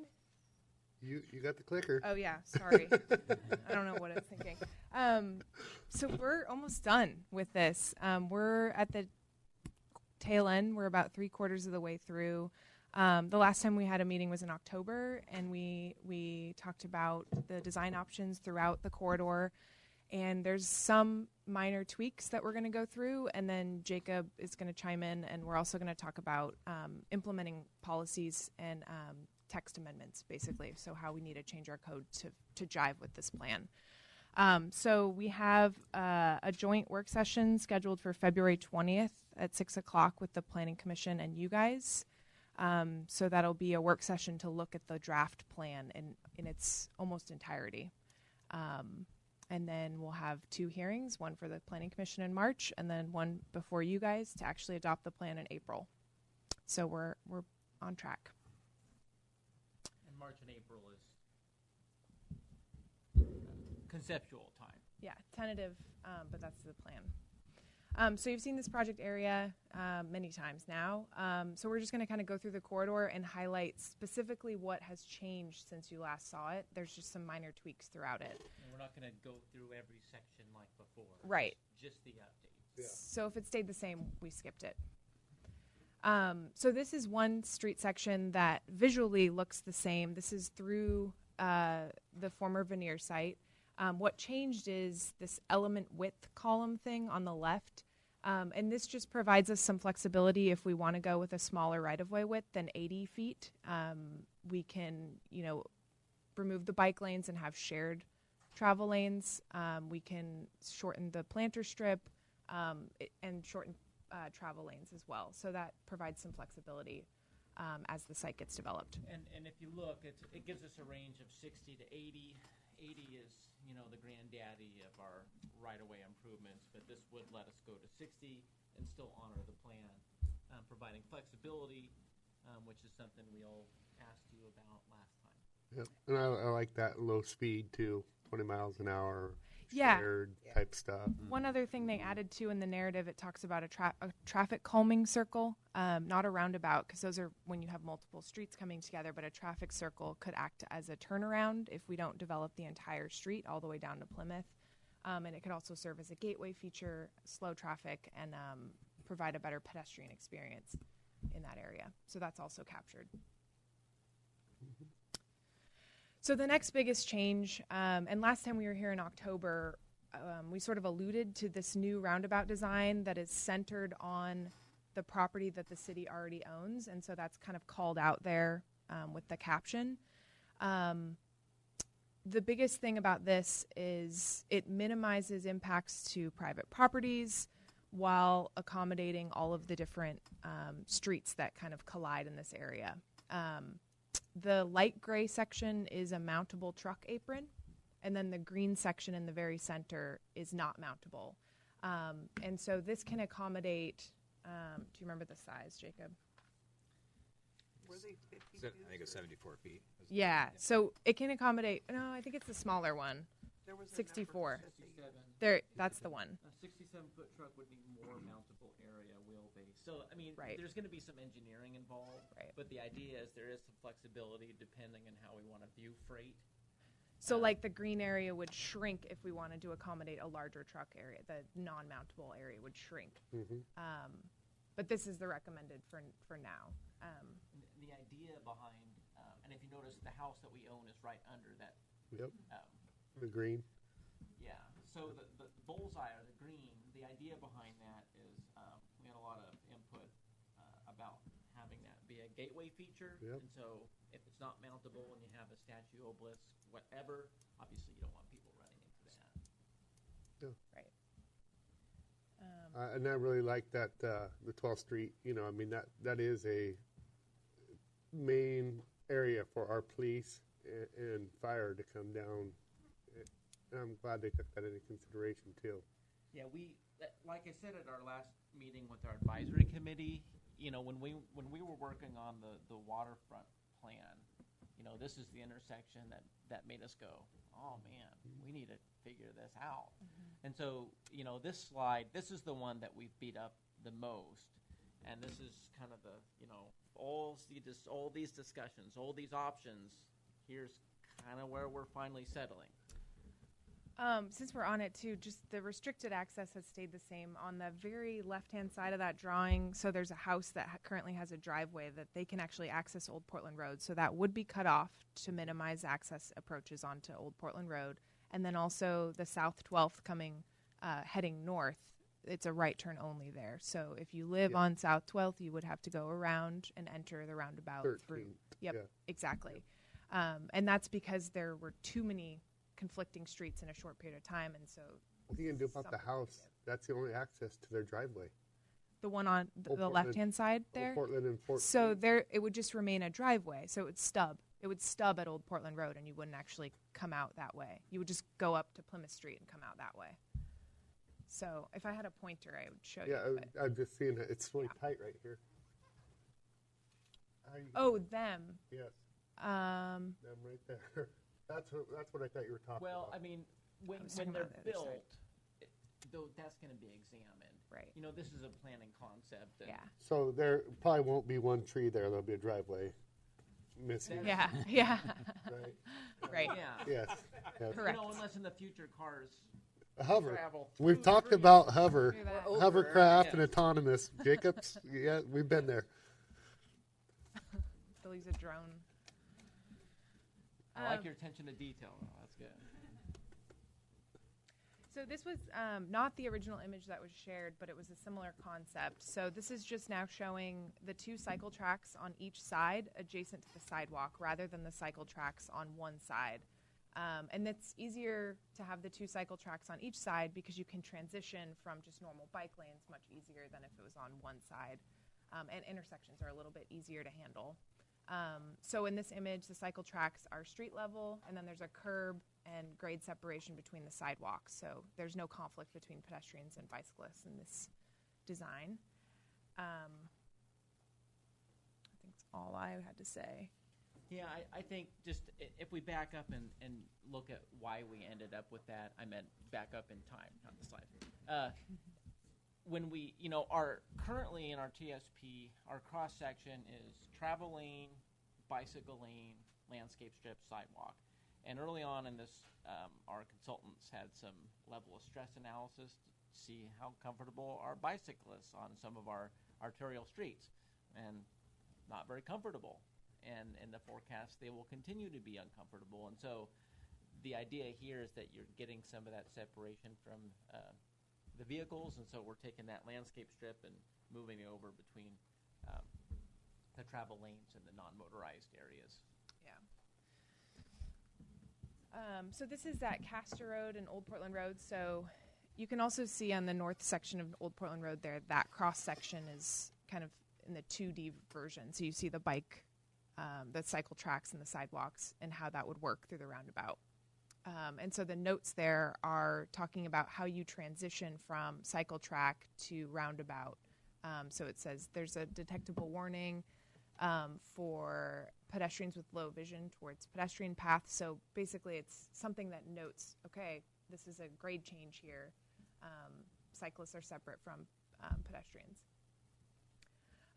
During the technical advisory committee on this intersection, we talked about how it could be pushed south onto city-owned property without much impact to acquiring that right-of-way, to allow for easier truck access from the industrial park onto Old Portland Road. And so this isn't the exact location, but it's the concept.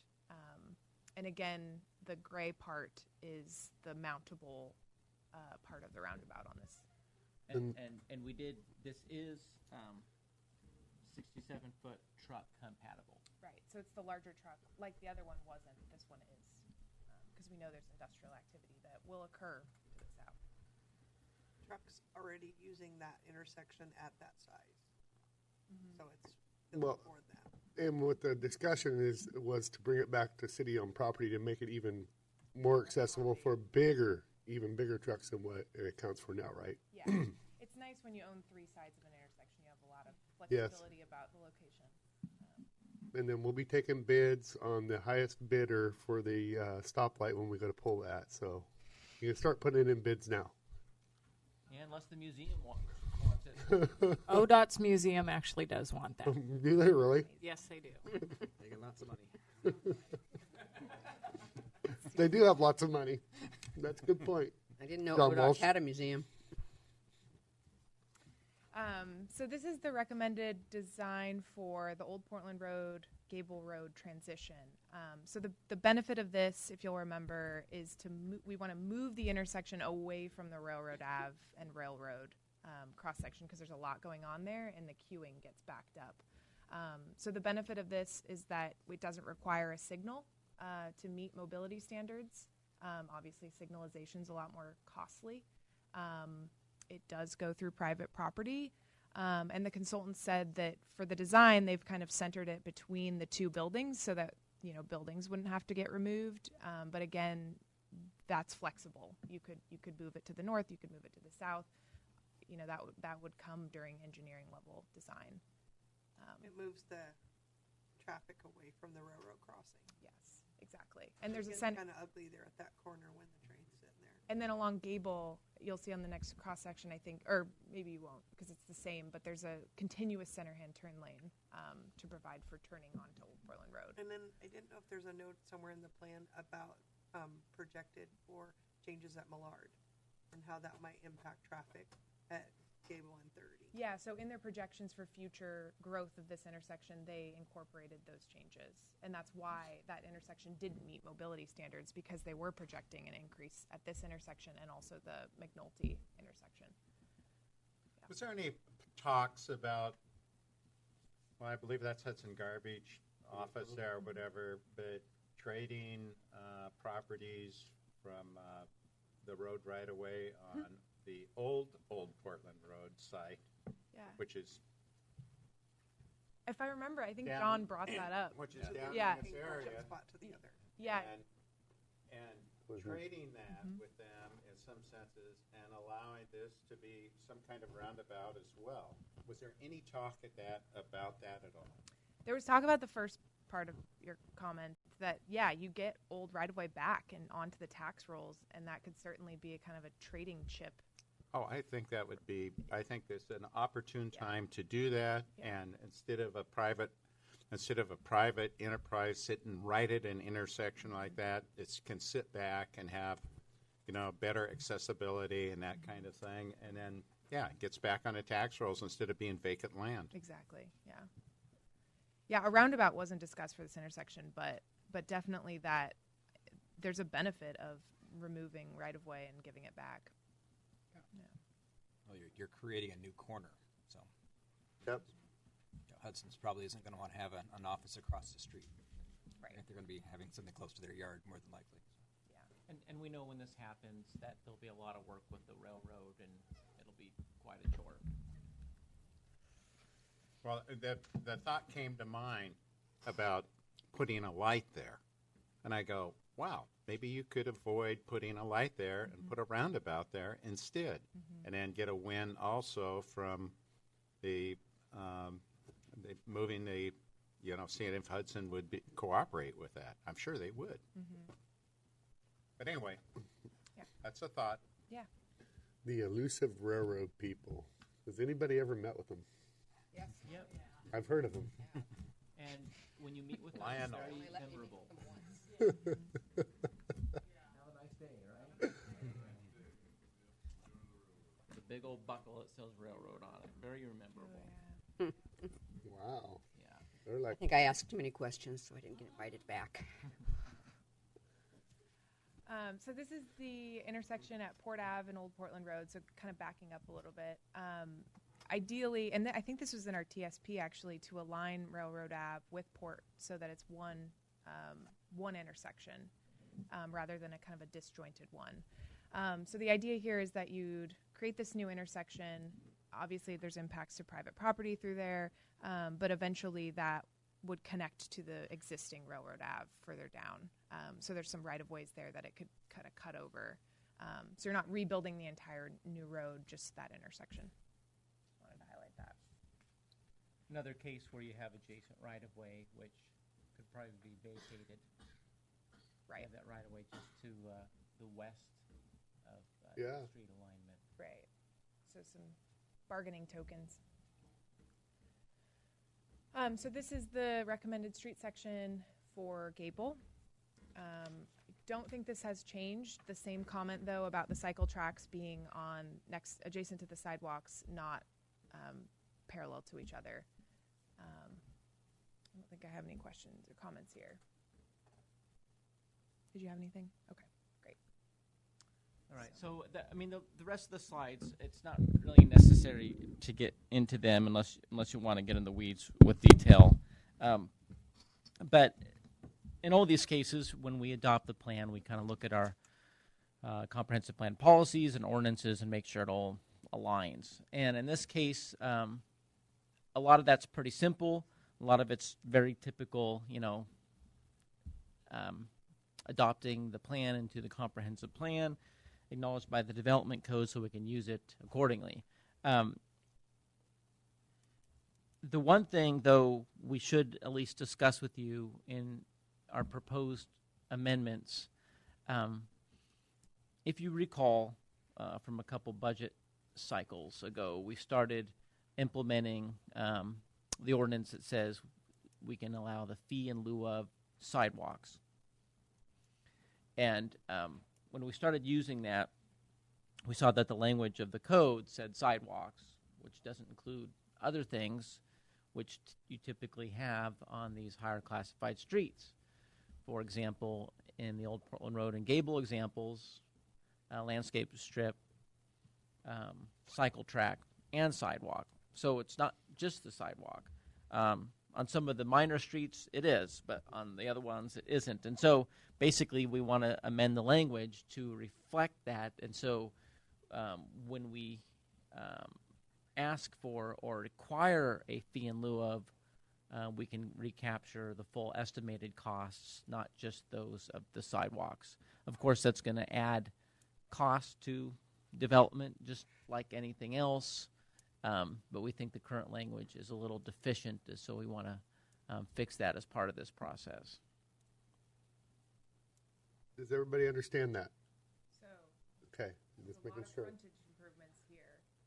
We don't want just the money for the sidewalks. We want to capture all of that frontage. And that is within constitutional limitations. There's Supreme Court cases that say, you know, if you build a little house that only costs $10,000, you can require I-5 to be built between Seattle and Portland. That's doesn't pass muster.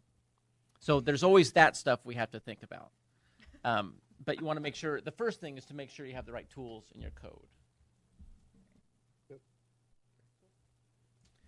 And I'm glad that this is wrapping up. Yep. How long has it been? A little over a year? Has it been that long yet? Oh, it's 18 been, months. yeah, probably that long now. Okay, we're almost there. See you in February. Yep. Thank you. Okay, discussion regarding Arts and Cultural Commission. Susan. Basically, I was concerned because Arts and Cultural has had trouble keeping enough people on to make them effective. It was looking like they were going to be focusing more on events than on projects, and I see this new project that Lisa talked about today as very positive. It'll involve the youth. It's involving collaborations again, which I'm a big fan of. And I think it's going to reverse the direction. I don't think that they're going to be going downhill. I think they're going to be attracting people with it and bringing people into arts and cultural again and going to be more vibrant. So my concerns are far less. Sounds like they might even be able to get some youth people on there. Yeah. Well, Graffiti. it just sounds like the mural that they did this last summer, they kind of, based on its success. Right. Other attempted murals did not succeed. Right. And the fact that when they got people involved and did a collaborative effort, it was highly successful. Mm-hmm. It sounds like they're continuing down that model that is proven to be well received by our community and by our citizens. Mm-hmm. I think that they've been listening to the community as to what the community wants, and this is an opportunity to revitalize. And I think there's, in any of our commissions, there's peaks and valleys of commitment.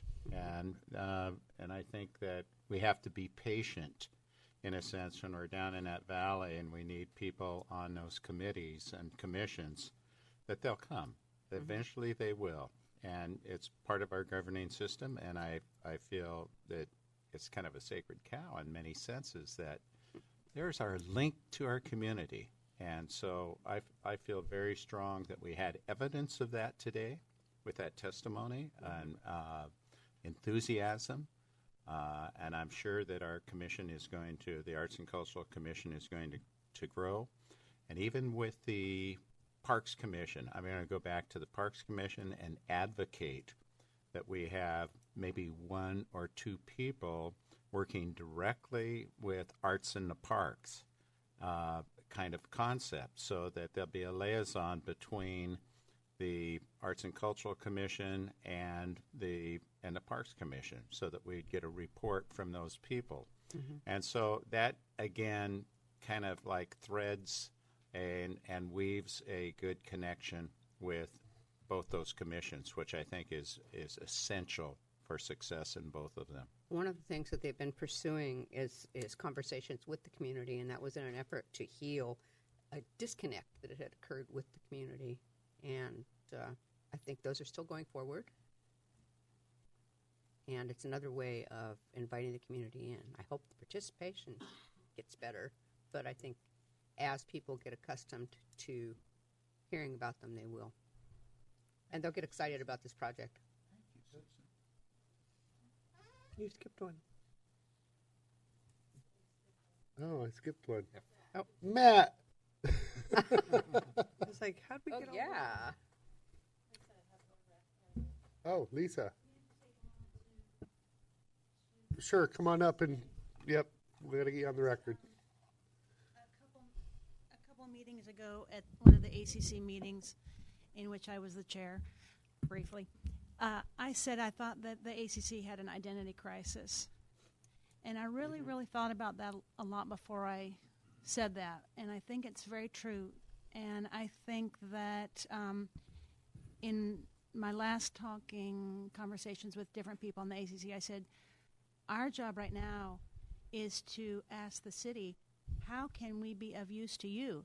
Not to be isolated and come up with an idea and throw it out and kind of dribble our ideas around, but to have one strong concept and say, in the next 9 months, how can we serve you best and strengthen our numbers through one strong project? And I have the commitment of everyone else on the ACC that we will do nothing else but this project until this project is through.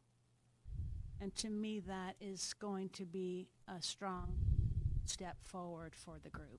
So we got to be thinking, because this little project that we're talking about is going to take a while, because we need to get potentially some more grant funding too. Yeah. So, so we have some things we need to think about, right? Yeah, Your report? and two fiscal years to deal with in terms of funding before the end of June and then 2019. Well, I think it's going to take a lot of preparation on parts of arts and cultural as well as. But you would be surprised how fast, when you start getting artists out there, like I showed that one slide, 3 days to accomplish a big project that has a big mark.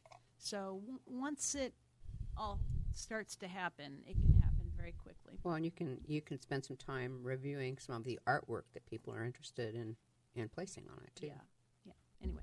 That was that. Yeah, thank you. That resonates from our keynote speaker at League of Oregon Cities, of how a large city, can be transitioned through the artists, because they're immediate and they are conceptual, and they just go straight ahead with their projects, and next thing you know, it's finished. It's done. And I thought that was a very inspiring. Thank you very much for all the thought you've put into this.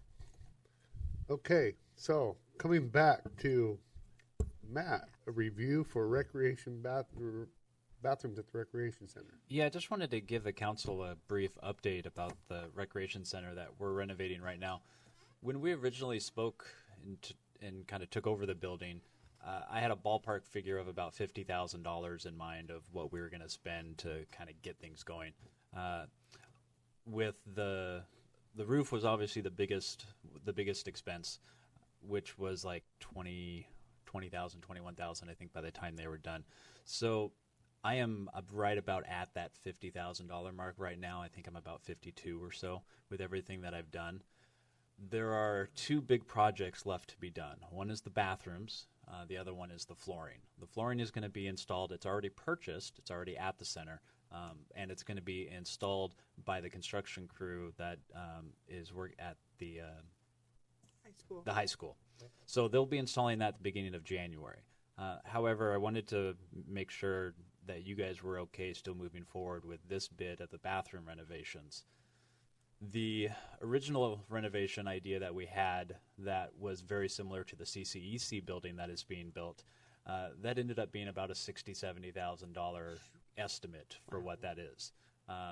For right now, I don't personally feel comfortable doing that kind of renovation, because I don't know that we're going to be in that recreation center for 10 plus years. It could very well change in 10 years or so when we have more partnerships and a larger program and maybe looking at a new facility.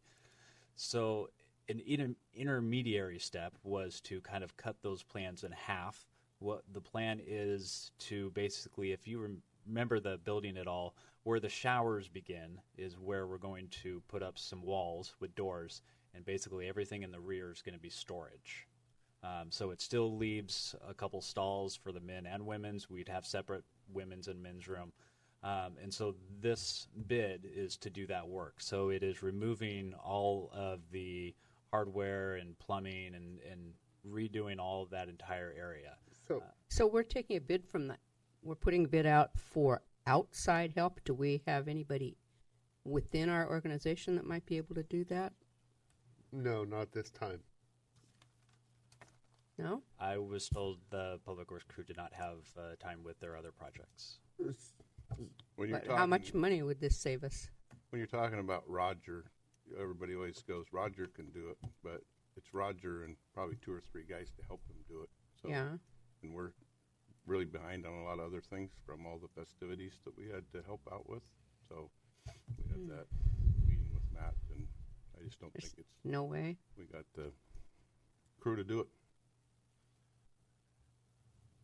So I think on future projects like this, when we have that type of talent within our city, because Roger's well known as Warren Worthington Stauffer, of course, everybody knows that who's lived here, and you have that talent on a crew, that we try to utilize that, and if they're willing to, well, and he is willing to, and it is part of his job description, do it, and we have him do it. Yeah, well, if we have other people work on other things. If it's minor projects that take a week here and there, that's one thing. But when it's But didn't the project get cut in half? From the original total redesign was huge. So and that didn't make sense because that was a lot of work. But now that it's the edited version, I didn't know if the answer is still the same. The edited version was what Neil and I met with over at the rec center with Roger and another staff member to take a look at. And so Matt, so I kind of, because I oversee administration, I've been looking at this too, and it's just really we're just going to try getting by framing off a wall, getting down to bare bones. We're not going to strip the showers, right? We're going to leave all that behind there. The shower stalls, other than the ADA shower that is in the back, will be capped and removed. Let's just leave it. Why do we have to do that? Why can't we just build the wall and leave it? Well, we have to at least cap them because they're not going to be used, and they're 20 plus years old. So leakage. Okay, so that's. If you don't want to demo them, we can definitely take that out. I don't think we do, because eventually, if things did change and that wasn't a facility that was right size with the RV park and it maybe floating into that, back to that idea again, and I'm not going to let go of that idea. It's very easy to come through and just tile all them stalls and have brand new, you put in a little, whatever the rubber thing is for the shower stall. Yep. Thank you for not letting go of that idea. Well, and I'm not going to. So I don't think we do a lot with that if we're already walling it off. Okay, Very so minimum. if you don't demo the stalls, that takes out about 20. Well, he's in his quote. The winning bid was $2,200 to demolish the 7 showers and piping, including the demo. So maybe that's about $1,500 or so off of the $21,000. The other option I would be happy to throw out is I'm happy to donate my time to help paint. That's another couple thousand that is in here that I've already painted most of that center anyway. So I'm happy to paint a few more walls to save some money on that aspect. So and that is right. Now I'm thinking about capping those because it is older. The stuff that we're replacing is of value to the building itself, like the roof. It's protecting our investment. You know what I mean? So I would agree on the bathroom, the toilets, the sinks, that it is a good solid investment. Period. Bathrooms are always an expensive renovation. They are. Yep. Yeah. So me bringing this to the council was just to make sure to gauge your comfortableness, I guess, of going over that $50,000 mark. With the adjustments we make, maybe we can get this down to probably about 15 or 16, maybe a little bit less than that, depending on how much I can help with. Bathroom renovations are a little bit outside of my realm, but I can definitely paint and do some other stuff that I'm happy to donate time. And I know we've had a lot of people that are friends of the rec program that are willing to help. Bill Amos has offered some time, and he's going to be doing some work on the inside for a ramp going up to the gym that we have to do for our building official standards. So there's a few other things that a lot of people have lent their hands out so far to do what they can. So, and those showers might have a shutoff, right? I mean, they could have a shutoff leading to all 3 bays. We don't know that yet, and it could be copper pipe, something that we don't really have to worry about. We don't know none of that either. Yep, we won't know until we open the find walls. it out. Yes. So, but I just wanted to make sure you guys were okay with the going over that $50,000 mark. For a finance director going over? Oh, my heavens. This is the first time I've ever had to come by because I've been over budget. Everything else that I've done so far in the city, as far as project wise, city Given so far as to the city hall and the front office. Giving you a bad time. I No, know. Maybe okay. I feel bad personally coming back because I couldn't do it under budget. Unfortunately, with using outside contractors, it just makes things a little more expensive. So. Well, maybe okay isn't the right word. I But just wanted to comment too, Susan, that, it's not that we wouldn't want to do that, but it's hard when there's a time frame. Matt and Shauna had a certain time frame they wanted all this done by. Mhm. And that's another thing that's hard for me to say, I can do this. I don't know how many Well, it means sewer lines- reshuffling Yeah, I don't know projects how for many you. sewer plug ups, how many water leaks and all that's going to happen in the meantime, whether we're going Yeah. to have snow events. So that's why I hate to commit to, if they would have said, can you do this in the next 2-3 years? Yeah, we probably could have made sure we would have worked it in. But when there's a time frame, it's really hard to commit to. We certainly get that because your Just- job is to put out fires in terms of maintenance, and it's sometimes you can't predict all the things that come up, and so to commit yourself to a time frame is essentially a lot of stress. Well, and I think asking the question is necessary for the public too, because these are. Councilor Carlson? I just wanted to say how proud I am of Shauna and Matt and their teamwork. Having the superintendent of schools step up here and be in awe of the work that you've done for the rec program and creating this partnership that we've wanted to see as a council for some of the members of the council have been working on it for excess of 15 years to create this partnership. And to have you guys step up and do this and make us proud, I just want to say from me anyway, that how proud I am of you guys and all your hard work. And I would hope that everybody, all of our city staff and all of our community knows how important this partnership is, and it's a long time coming, and we're all definitely working toward the same goals for our community. You've gone above and beyond. Yeah. And this is going to help lead into this other project that they're interested in doing because you're already creating those connections. It's just we can't say it enough.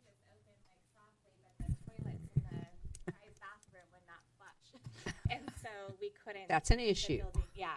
So the plumbing in the guys' bathroom, we tried to do Mhm. like a soft opening and run some events, but we were having some major plumbing problems. So we have shut down completely and hope to open by February, which we have some planned events. So we did postpone things and stuff, but yeah, the guys' bathroom was really rough.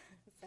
If you have a work party or something that's outside of regular work days, just let people know. I was surprised at how many people showed up for the bicycle building on Friday, and people were willing to work. And I'm sure there's friends of the park, friends of the rec department that would love to help you. Yeah, we've had a few small parties for painting, especially inside the gym. Shauna held a little painting party for friends, and like I said, Bill has been really helpful just because of his craft and what he can do to help out with some of the smaller projects that I can't do. So Yeah, we just don't want you to feel like you're on your own. yes.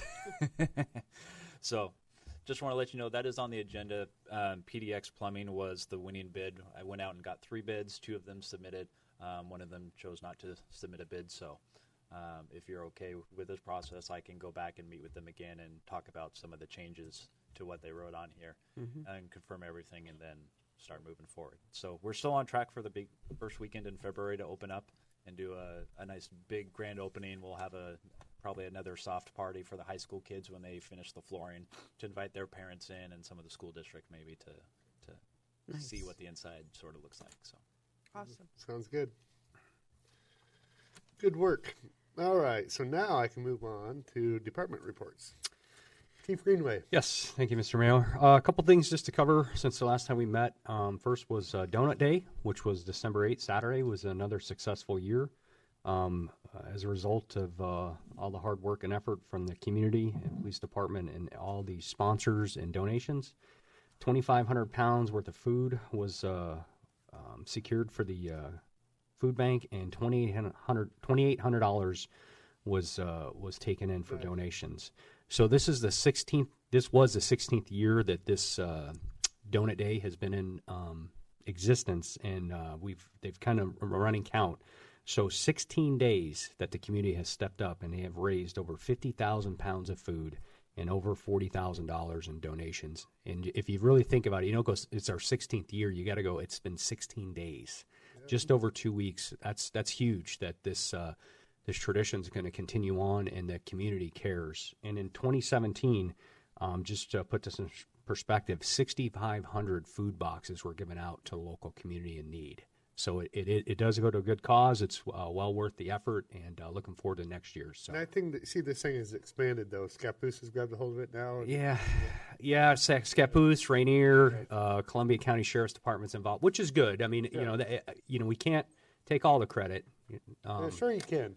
But yeah, well, it certainly wasn't me. This was back I a know. long time ago. But But you're the chief now, so you well, can take credit. yeah, it's the community that really comes together. They're the ones that make it happen. But thank you for everybody who came out, Councilor Khan and Mayor and everybody. It was fantastic, and it keeps growing. I mean, it really was kind of amazing to see.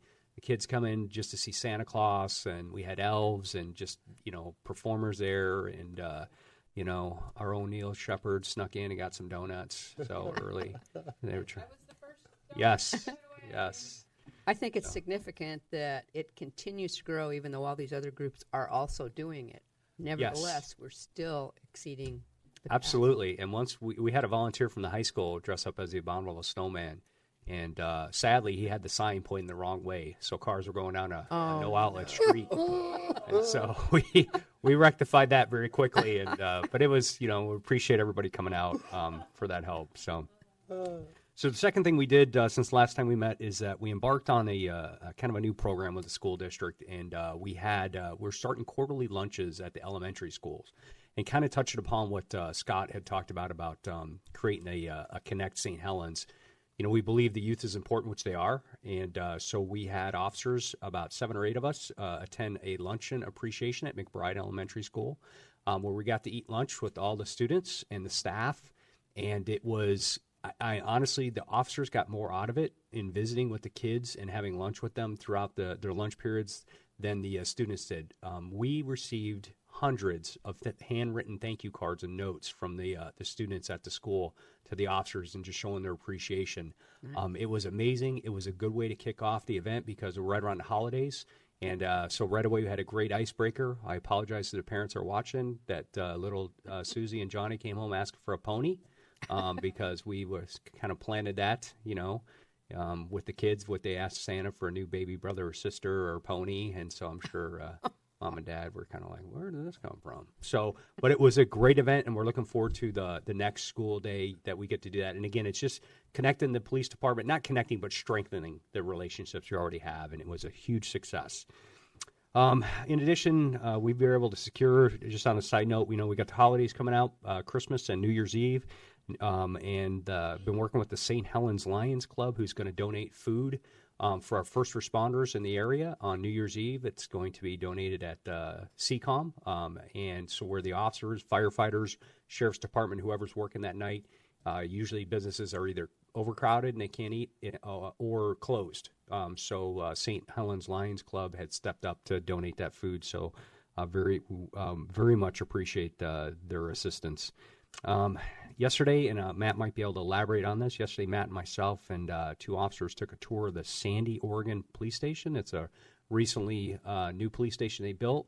Sandy is similar to St. Helens, and I know there's been discussion about the possibility of embarking on a new police facility, so we just wanted to meet the staff out there, kind of get a conceptual look on what they built, and more importantly, what to do, what not to do. But one of the takeaways that I was pleasantly surprised with was they just also embarked on that enterprise rental leasing with their fleet, and they were ecstatic on how well that program worked. And there was something that even educated myself was that talking to one of their supervisors, they are able to monitor their vehicles being driven. And like, for instance, one car was going through a lot of brakes, and that kind of indicative of officer driving way too fast. So they're able to kind of mitigate any potential issues, by this program. So there's a lot of benefits, and talking to a variety of people, not one of them had a negative thing to say about that program. So just, not that it's just one of the things, I think we're going on the right road for that. And lastly, just touch on and move on, is I've been working with CCOM, our dispatchers, to kind of pinpoint in our city where our crime or high calls for services, to include vehicle accidents. We pretty much, there's a lot of empirical data, which just means, just what people believe. And Councilor-elect Topaz had mentioned that Gable and Highway 30 is a problem. Well, everybody thinks that's where the high traffic accidents are, but CCOM's working with me to start researching on where our top 3 to 5 high calls for service are in the city, and also high accident locations, whether it's at an intersection or mid-block. After we get that data, we'll review it, and then we'll employ what I consider policing with a plan through the police department. And it's basically the officers leaving the station when their shift starts with a game plan. Instead of just waiting for people to call 911 or be out there, they need to have some direction and have a plan. And it's very effective in reducing crime in communities and getting out there and attacking hot spots. If we have a lot of accidents at Gable and 30, well, that's where our enforcement's going to be, enforcing the accident-causing violations. So that's what we're looking at to embark on. And so that's a work in progress, and I look forward to reporting that down the road. Again, it's there's crime. It's a crime of opportunity mostly in St. Helens. We don't have a violent crime problem. On occasion, you'll have something. I mean, it's addressed, but there is. We just want to make sure if whatever business or residents continue to come up, not just responding, but what solutions are we going to employ to help those that location out to reduce our calls for service there. Chief, could I ask you a question Yes, sir. about solution? Yes. And in the past history of the policing, we've had issues twice with the red light cameras, with cameras at intersections. Do you have any experience with that? And do you have? Are you kind of warm, hot, cool? What with those kinds of tactics of controlling traffic?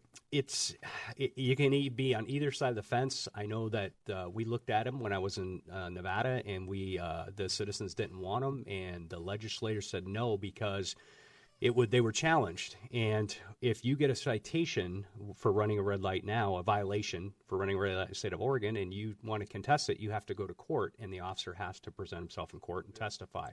And the camera can't testify. So depending on where you live across America, some cities, counties, jurisdictions do not employ them based upon they don't think that it's constitutionally sound, because everybody who's, it has pretty much, you get your day in court and the camera can't come and testify. But some jurisdiction says, well, the camera's evidence enough. We obviously have to explore more discussions. I think it's a revenue generator. I think that, me personally, if you're asking me, I don't think it might be something that in the future as St. Helens grows, but right now I think that might take away from the community aspect and the small town feel that still is here. Maybe in a larger jurisdiction it's needed to reduce the accidents, but I don't see at face value that we have a problem with red light runners. They are out there, and then, but it's to the point where we have such a epidemic of accidents because of them. So, Counselor, to be honest with you, I'm not a fan, because I just think it's to generate revenue, and I just don't think it's what would be best for the community as a whole. I'm certainly not an advocate of it either, but every time we change police chiefs, it seems to understandable. And thank you for weighing in. All right, and if I can say this, if it got to the point that we couldn't do the job, I think that a little motivation on the police department's part will be able to reduce accidents, and I think we're going that direction. If and then revisit it. I prefer that direction myself. Yes. Yeah, it's a revenue generator, but we found in exploring it that it also requires a lot of personnel to deal with it. Yes. So it's also not cost effective. Yes, ma'am. And that's all I have, Mr. Mayor. Thank you. All right, thank you. Sue? I had two very important things I wanted to say. Thank you, and just express my appreciation for all the time and years and everything that Susan has put in serving on the council for this time. I know I've appreciated you being there and a big supporter.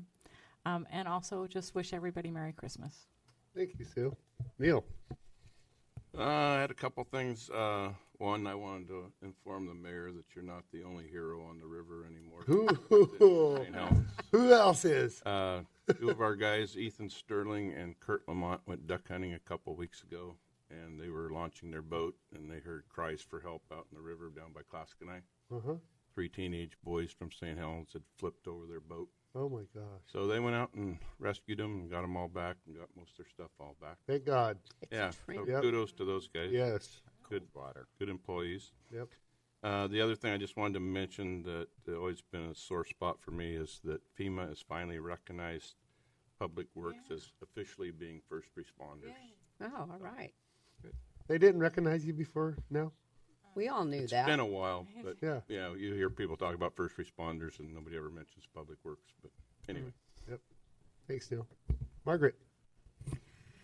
I've been giving you updates all along about our big collaborative project with the Scappoose Public Library, and I just wanted to let you know that we're creeping toward the finish line.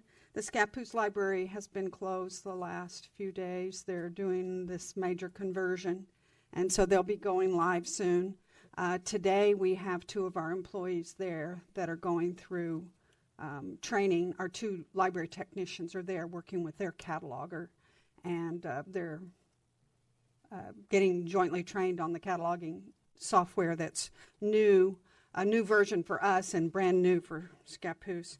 So it's really exciting to see this all come to fruition. So there will be some efforts starting in January for us to jointly market our passport cards. So we may have a few times when we go to Scappoose and camp out there with an employee and a laptop and library cards to promote the passport card there, and then they'll do the same on our turf. So we're hoping to really boost the use of this shared system. So that's exciting to see come together. And tonight in your packet, you'll see a statement of work for the project that Gretchen outlined today. I just want to add to what she said. When the director of the STEM Hub was looking around the Tri-County area at the various after-school initiatives that were in place, our library and the Columbia Maritime Museum in Astoria were the 2 that caught her attention. And so we feel really privileged to have been selected for this funding and this opportunity to create this curriculum that can be used again and again in other similar settings. So that's another exciting development. I mentioned last time that the Columbia County Museum Association had put together a wonderful display in our lobby of antique toys.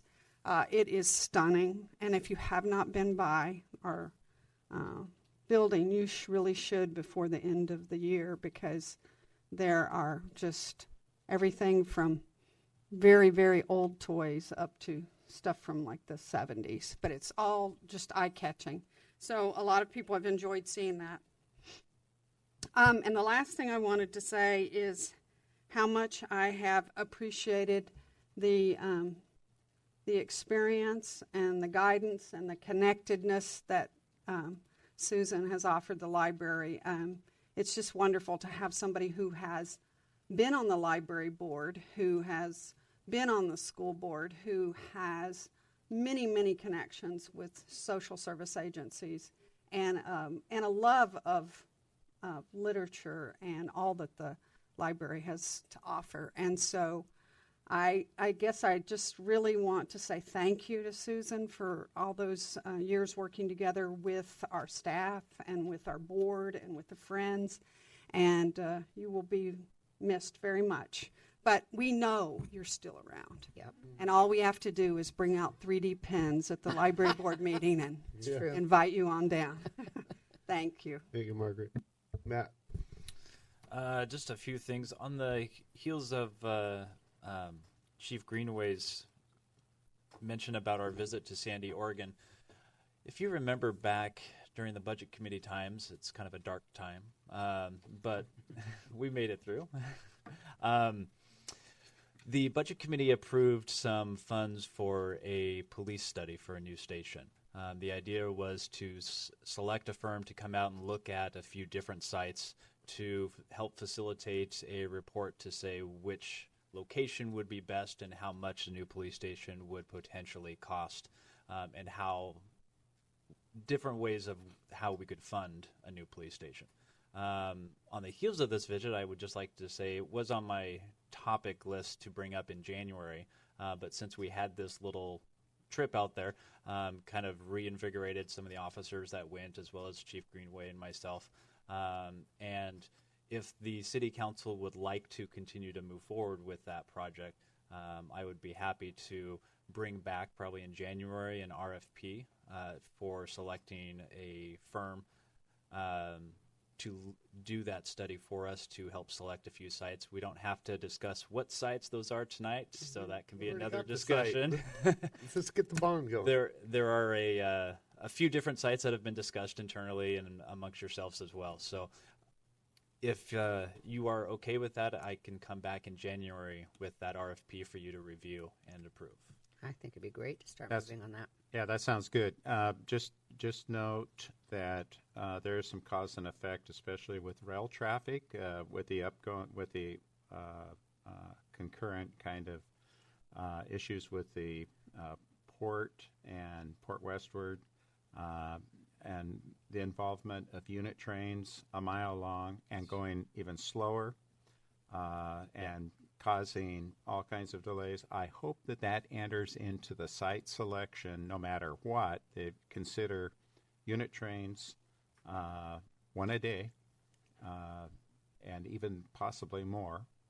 So just consider that as a factor when you're looking at a site. Have we thought about having a substation as well? That's what I was going to say. Chief Greenway, we're going big time. We're going precincts. What? Yeah. Precincts. So these are all great discussion the points east that side we and the can west side. probably have at a later Not time. today. Yes. Yeah. The second thing I wanted to bring up was that I sent you all an email with this picture of a St. Helens industrial sign, and I did hand some out to staff, but if you guys want to see one in person, if you didn't get an email or I didn't give you one personally, I apologize. And I heard back from Susan, but I didn't hear back from anybody else if you liked that idea of the sign, or if you were anticipating something different or anything, your thoughts on. Are they permanent? Will those be? Are they a permanent kind of sign? Or are they kind of It would be going on the two poles that are currently holding up the Cascade sign. So a way of permanent, I would say no, because you can always take the sign down and pulls out and move it or put it somewhere else. It's not a monument. So just for your information, that sign underneath the Cascade sign is the Boise sign. Yeah, I saw that. They just moved theirs up. Yeah, I saw that when I went up there. I didn't realize how large it was. Yeah. Until I actually walked up there and took the measuring tape. So this sign will allow individual businesses that site there at the industrial park to have. Correct. So the idea behind this sign is that it would go on top, and then the businesses would be listed below. To a certain extent, obviously you don't want signs on the ground if you get that many businesses in there. So as you develop into the future, this sign can be adjusted and reprinted. It's not terribly expensive to redo a sign with the company that I've gone with. It's the same company that's doing the recreation center signs. So they already had our logo, and it was easy to design this. They took into consideration some of the branding and wayfinding work that we've done with some of the designs and the lettering and everything like that. So if you're okay with this design, then My only concern about the sign is that whether it's going to translate visually for cars going past. Because I love the city's logo and the city's design, but I don't know how necessary it is for the signage and people driving by at 35 miles an hour, 25 miles an hour, whether it'll be seen as something more than a spot. And whether it's simple is okay. So you're talking about removing the city logo? I'm just not sure. I just wanted to get other opinion. That's why I didn't respond in an email. I'd rather Can I see it by chance? Yeah. I'd rather have a conversation about it rather than just a yes or a no, up or down. I think the lettering is still large enough to be seen, whether the whether the logo is So clear. keep in mind the dimensions on that page. So this sign is going to be 144 inches, which is Big. pretty freaking big. But it's the same size that's up there now. So to give you a scale, if you were to drive by sometime in the near future. Well, I kind of agree with Jenny, and possibly the logo could be elongated. You could do a lot with that logo, I think. I didn't know if there's some modification to the logo that would make it more rectangular and less circular. It seems to me like Industrial Business Park should be on one line and that St. Helens should be on a separate line. Like the emphasis should be on St. Helens in the logo and then maybe Industrial Business Park. Because it seems like it's Good broken point. up to say industrial and then business park. Good point. St. Helens rocks. The guitar. So just a little more work on it. So another, yeah, or other options, I Industrial. think would be great. So one other option I talked about, John, briefly, was putting the logo on the side and then having St. Helens and then Industrial Business Park. Give us some emails, and Okay. we'll I'll get work back on a to couple you. of different ideas and then come back with you. Super. You're going over. On the right track. You are going over. The second to last thing I'm going to hand out is something that the Parks Commission got a look at earlier this week. It is the new Parks brochure. This is a almost finalized version of what the new Parks brochure is. There's still a couple minor touches and updates that need to be made, but I wanted to give you this as the Parks Commission kind of gave their okay that it looks good in this general design. What? Oh, I folded it wrong then. Yeah, as you. Correct. Well, it's not a final version. All right. Oh, I got you. It's upside down. Yes, it's upside down. Yeah, and I appreciate you coming to the Parks Commission and asking them for their input. Correct. And I got a few people and their feedback later on after that meeting, as well as emails later on. So I think you'll continually get those for some time until you draw a deadline. Yep. So I'm going to hopefully draw a deadline at the end of this calendar year, December 31st, to get any kind of final edits, and staff will have another version to go through. Since you addressed the Parks Commission, could you send the Parks Commission individual emails and ask them to weigh in on this, and that will be the deadline? Yep, absolutely. Okay, good. I thank you for doing that. Yep. I like the simplicity of this. Yeah. I think it's good. Simple. Like the idea it fits in a pocket. You can Simple. be on a trail, you can be on a bike, it's very Heavier convenient. paper, small and Yep. So feel free to write or draw on this, whatever changes you think you made, or shoot me an email, and I will shoot out a master email with that deadline of December 31st. Thank you. One last thing. The typically in December is usually when the City Council reviews utility rates and potential increases in those rates. We have kind of held that off because there's a lot of things going on. I wanted to give you an update of if we were to go out rates. If you'll recall, when we did a cost of service analysis a couple years ago with Steve Donovan, he came in and kind of gave a general overview of all the utilities and their health in the funding. He recommended in the future that unless some larger projects, which may be added when we get master plans done, that to continue moving forward would be doing basic kind of CPI increases. So we created a blended kind of mix of the two CPIs that LGPI lists in their brochures, as well as the ENR, which is the construction rates. And if we were to use those rates today, we would be looking at roughly about a 3.5% increase in utilities. Personally, looking around, that is actually fairly low compared to what other cities are doing. I know where I live, I have Tualatin Valley Water and District. Ours went up 14%. Hillsborough is looking at a 9% increase. Beaverton is right around 7%. So 3.5 is very small, but I wanted to kind of throw that out to think about maybe in January when we have this discussion of utility rate increases, if the city council is still on that same track of doing those slow, moderate increases. That way you don't get to a point 10 years from now where you haven't done rate increases and you're looking at a 15 or 20% increase. So just to throw that out there.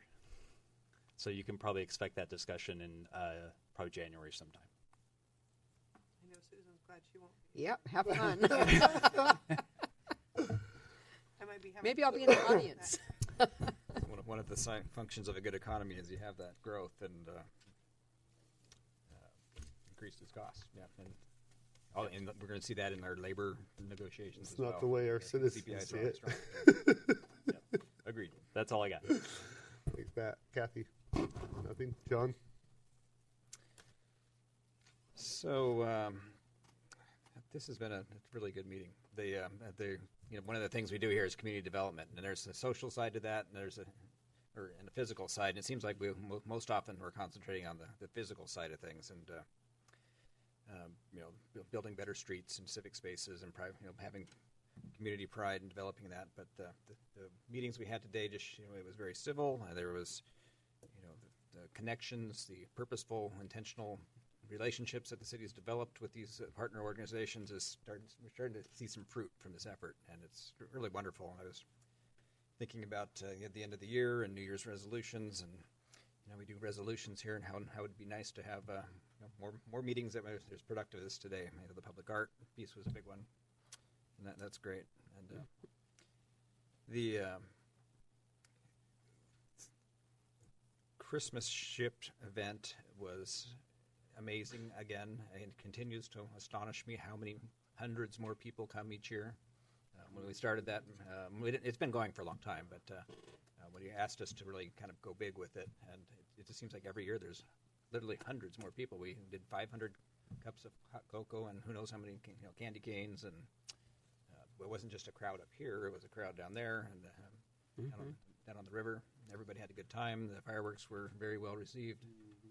And I think most people were thoroughly ecstatic, and it was great.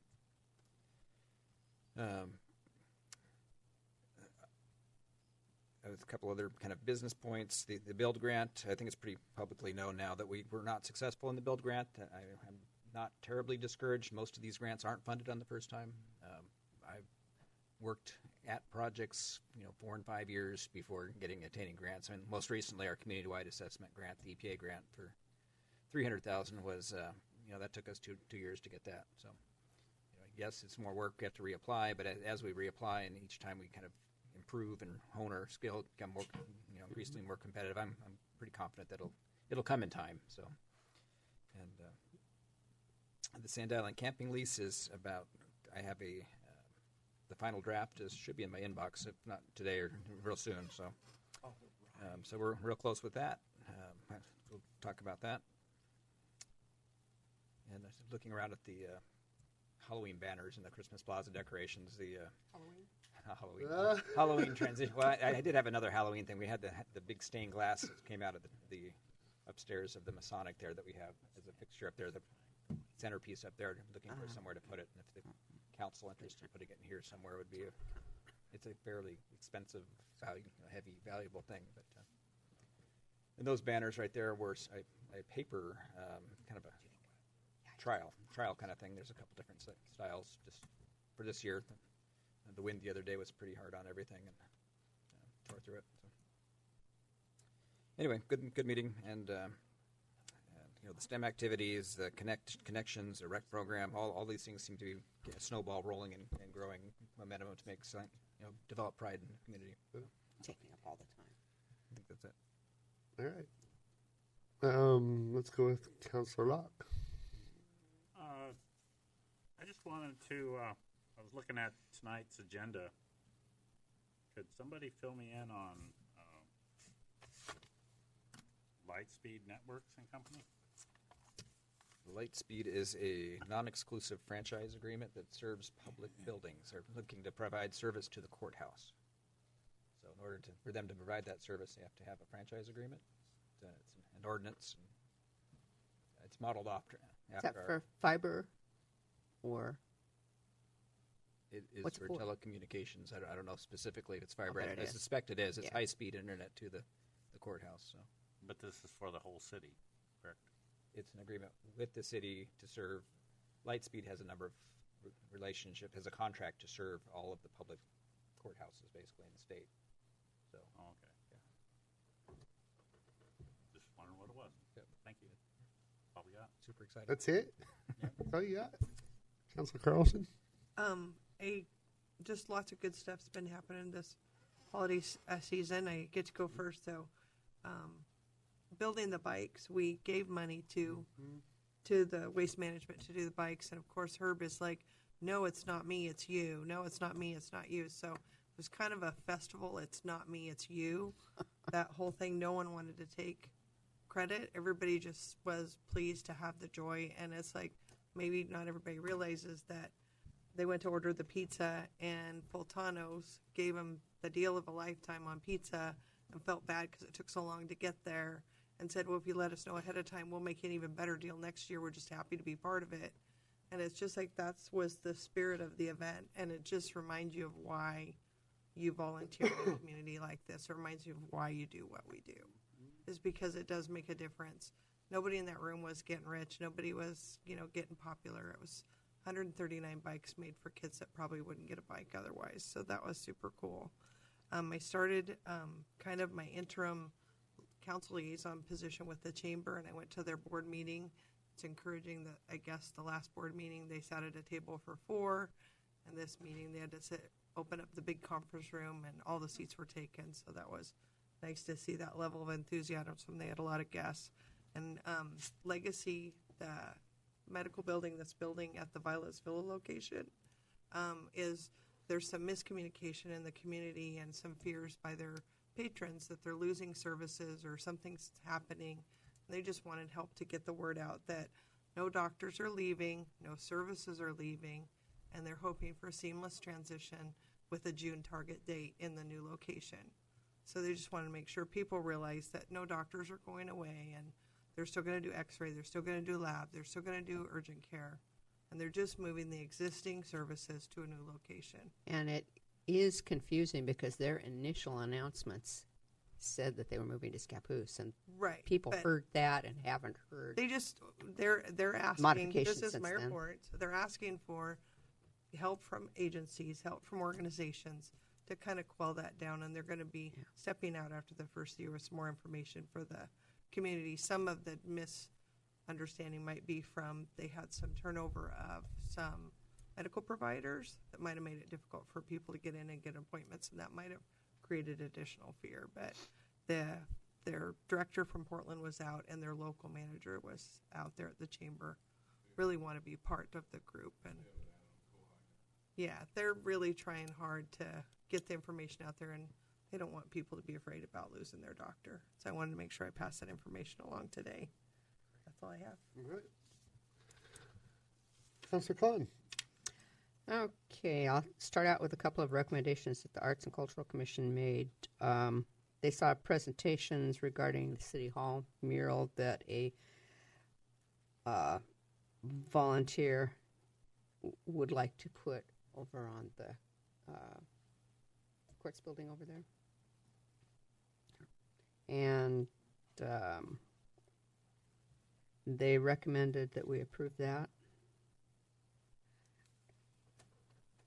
And the second recommendation was regarding the application that Craig Marquardo has been going around to all of the different commissions presenting, and they also recommended that we approve that. I have reservations about both of them, but that's based on my perspective as a counselor rather than the presentations that were made at the Arts and Cultural. Will a design be forthcoming for the murals? I mean, would we recommend something carte blanche without seeing a design? And that's part of my problem. I don't think that they saw complete presentations or understood the entire context of either of these presentations, because they're both more complicated than that. But having said that, these are their recommendations. And let's see. Oh, we've talked for some time back and forth about John needing some assistance, and that he's got a lot of balls in the air. He's juggling a lot, and that we've all said individually that he needs help. And I'm wondering if we could maybe direct staff to put together some kind of a job description leading towards hiring that person.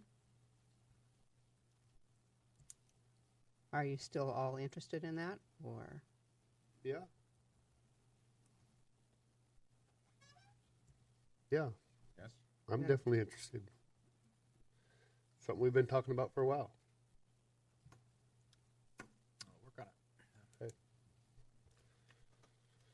Anything else? Yeah, I would like to thank you guys for all of the time that you have allowed me to be a part of you and actively serve our community and support the positive efforts of others. I think that this council is doing a good job of moving forward to the benefit of all the people in our community, and all of these partnerships that we've witnessed today contribute to that. And thanks for letting me play. No, thank you, Susan. Like I said, you're very active in the community, and your efforts will continue to happen, and we will see you on the trail. You will. Yep. Council President Morton. And thanks again, Susan. And it was indeed a privilege to say a few good words about you. And they came very. Thank you very much. They came very easy.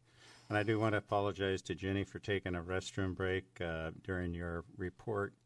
And you're probably thinking, oh no, he's going to be more skilled at filibustering than Mr. Topaz. Taking that. And there's no way. There's no way. So don't worry about it. Now, I don't know where that word actually comes from in Mr. Topaz's vocabulary about toxic waste being put into that lagoon. And there's no such thing that we've ever talked about, about receiving toxic waste in our community. And it continues and continues, and it continues to flow from his lips.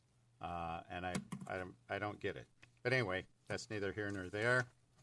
And boy, did I appreciate the Arts and Cultural Commission report from Lisa. Wow, impressive. Okay, there's one thing that I want to go back to with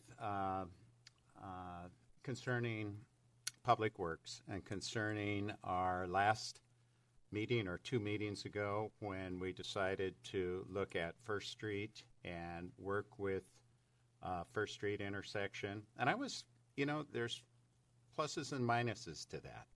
The plus is that maybe it can start a jump start with our city streets and kind of looking at that. Yeah, and so there is that. But here's the downside that I'm seeing, and I found this out yesterday when we were going over our goal sheets, and I was doing that with Public Works. So I would like Susan especially to weigh in on this and give us some definition to it. Here's the 2018 goals. Let me share it with you. Also, let me share the current status, and then I want to share the goals for 2019 and the reason, and then I want to yield to Susan on this. Okay, the 2018 goals. Develop an implementation plan to construct sidewalks on North Vernonia Road between MacArthur Drive and Jacoby Street. Prioritize trail and pathway connectivity to allow for better pedestrian access throughout the city. Great goal. And current status, engineering is working with consulting team from David Evans and Associates to define a scope of work to provide plans for construction of sidewalks along both sides of North Vernonia Road between MacArthur Drive and Oakwood Drive. 2019 goals. And this came about from that council meeting. This throws a glitch in that. Finalize the scope of Vernonia Road sidewalk, develop plans for cost estimates. Work with the city council to prioritize this project. Prioritize this project. It lost its place somehow. And the desired improvements at South First Street and St. Helens Street. So that's that intersection that we talked about and we voted on.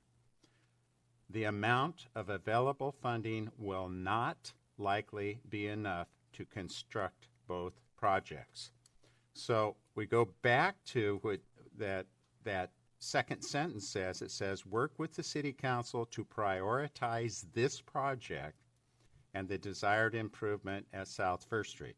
So somehow we got to come up, our public works, our engineering is asking us to prioritize which comes first. And that's the nature of my report. So Susan, can you enlighten us why we need to prioritize? Yeah. I'd like to make a comment, too. Okay, yes, please. I think they're both safety issues. It's a question of whether we have bandwidth to do both at the same time, which I hope we do. I would like to do both at the same time, but you can speak to that. Sure. At this point in time, as far as the time period to implement those, from the available funding that I know we have available, it's not going to cover costs to do construction for both within a year to 18 months time frame, which is what it would take in order to put together a set of plans, get them bid out, and get construction done for those projects. So that's where we would need to come to the council and say, here are the two different projects that the council has asked to see done, and cost estimates for this and cost estimates for the other, and then make that determination. Here's how much funding we have available, which we will know better in 6 months' time. We'll have a better idea of the full availability of funding, and then make that determination. Is there a way to have both of them done, or is one of them? Do we need to put one of them off for a year? Is there another funding source that could help supplement one or the other of those projects so we can get them done? But we really won't know that until we get the design work and the cost estimates for what it's going to take to construct both of those projects. And I think they're both high priority. So the in lieu of fee on sidewalks, how much is there? I can't answer that question. So that's a question. And has the consulting already been done with David Evans on that North Vernonia? No, we've been working out a scope of work on that. I've seen you guys over there. Mm-hmm. Correct. Right. Yeah. We talked to you that one day when we were walking that project, and so we've been working together on that, trying to narrow down and that project's real close. So I mean that obviously just what exactly they're going to do. That's what we're trying to define, so that we can try to keep those costs in check a little bit. And I get the whole consultant, but you guys are engineering, and we know you're understaffed. We do understand that, right? Yeah, a little bit. So we're working on that next budget cycle for one more person. But in my opinion, and I'm not trying to speak out the side of my neck, but there should be a way of us being able to come up with our engineers to put sidewalks in when there's very few storms. There's Seal Street with that water feature that runs down the road, and T's right there meets. Because I'm familiar, this is my city as well. Right. There's probably some sewer and stuff, and there's probably maybe a little cable that needs to be moved, but it's not rocket science when it comes to putting sidewalks in.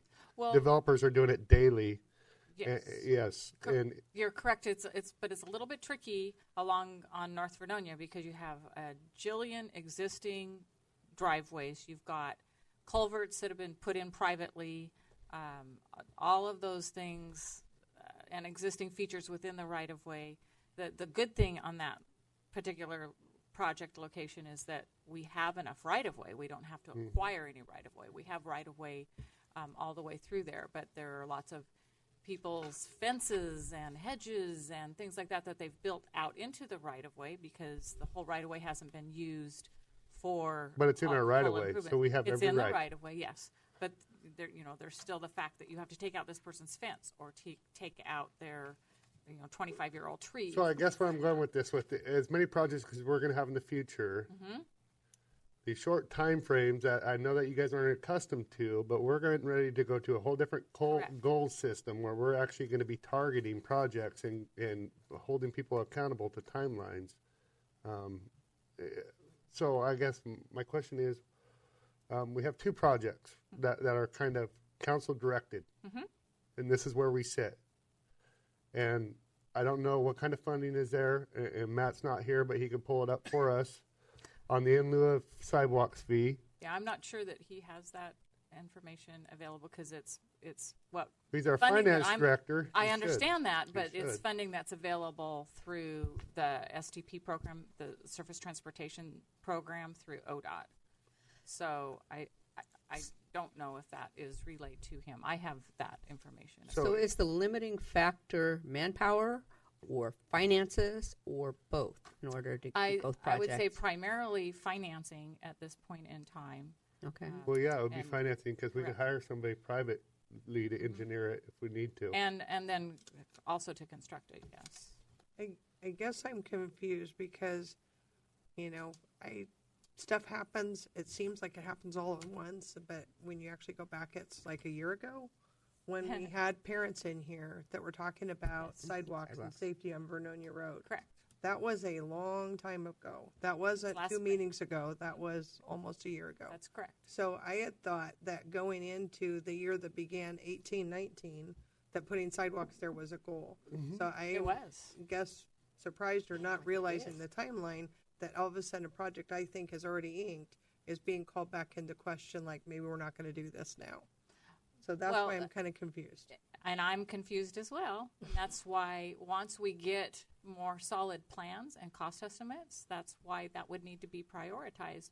Which one are we going to proceed with? We added But- one 2 weeks or two sessions ago. We added another project and said, okay, do this. But I don't think any And of us thought so- that was a competing project. If what? I don't think any of us thought of that as a competing project. Well, I asked if it was going to take the back burner, and Susan or Sue replied like, probably so, or something like that. And that's why I voted no on it. That's exactly why I voted no. Okay, we've identified a barrier here. And Is there? We still want to proceed forward with both of these, get more Yes. information, get Right. some preliminary design work done so that we know what we have available, and then what will we be able to do? What can we afford? Okay, good. Yeah. We're not slowing down on anything. Okay. We want to move forward. Just gathering But information. yes, but With that discussion, I feel a strong need, and I talked to the mayor about this, and I talked to Keith about it, that the priority in my mind stays with the people that were filled our chambers, and we all promised that we would have those sidewalks in by this summer, and Perhaps there's a way to do both without. I don't know that we promised by. well, that's what I'm asking. Yeah. So, well, that's what we're gathering information on, right? So if we hire this extra person, are we going to have a way of designing these projects ourselves? Because I mean that's the holdup. Specific projects, not those specific projects, because of the intricacies with additional.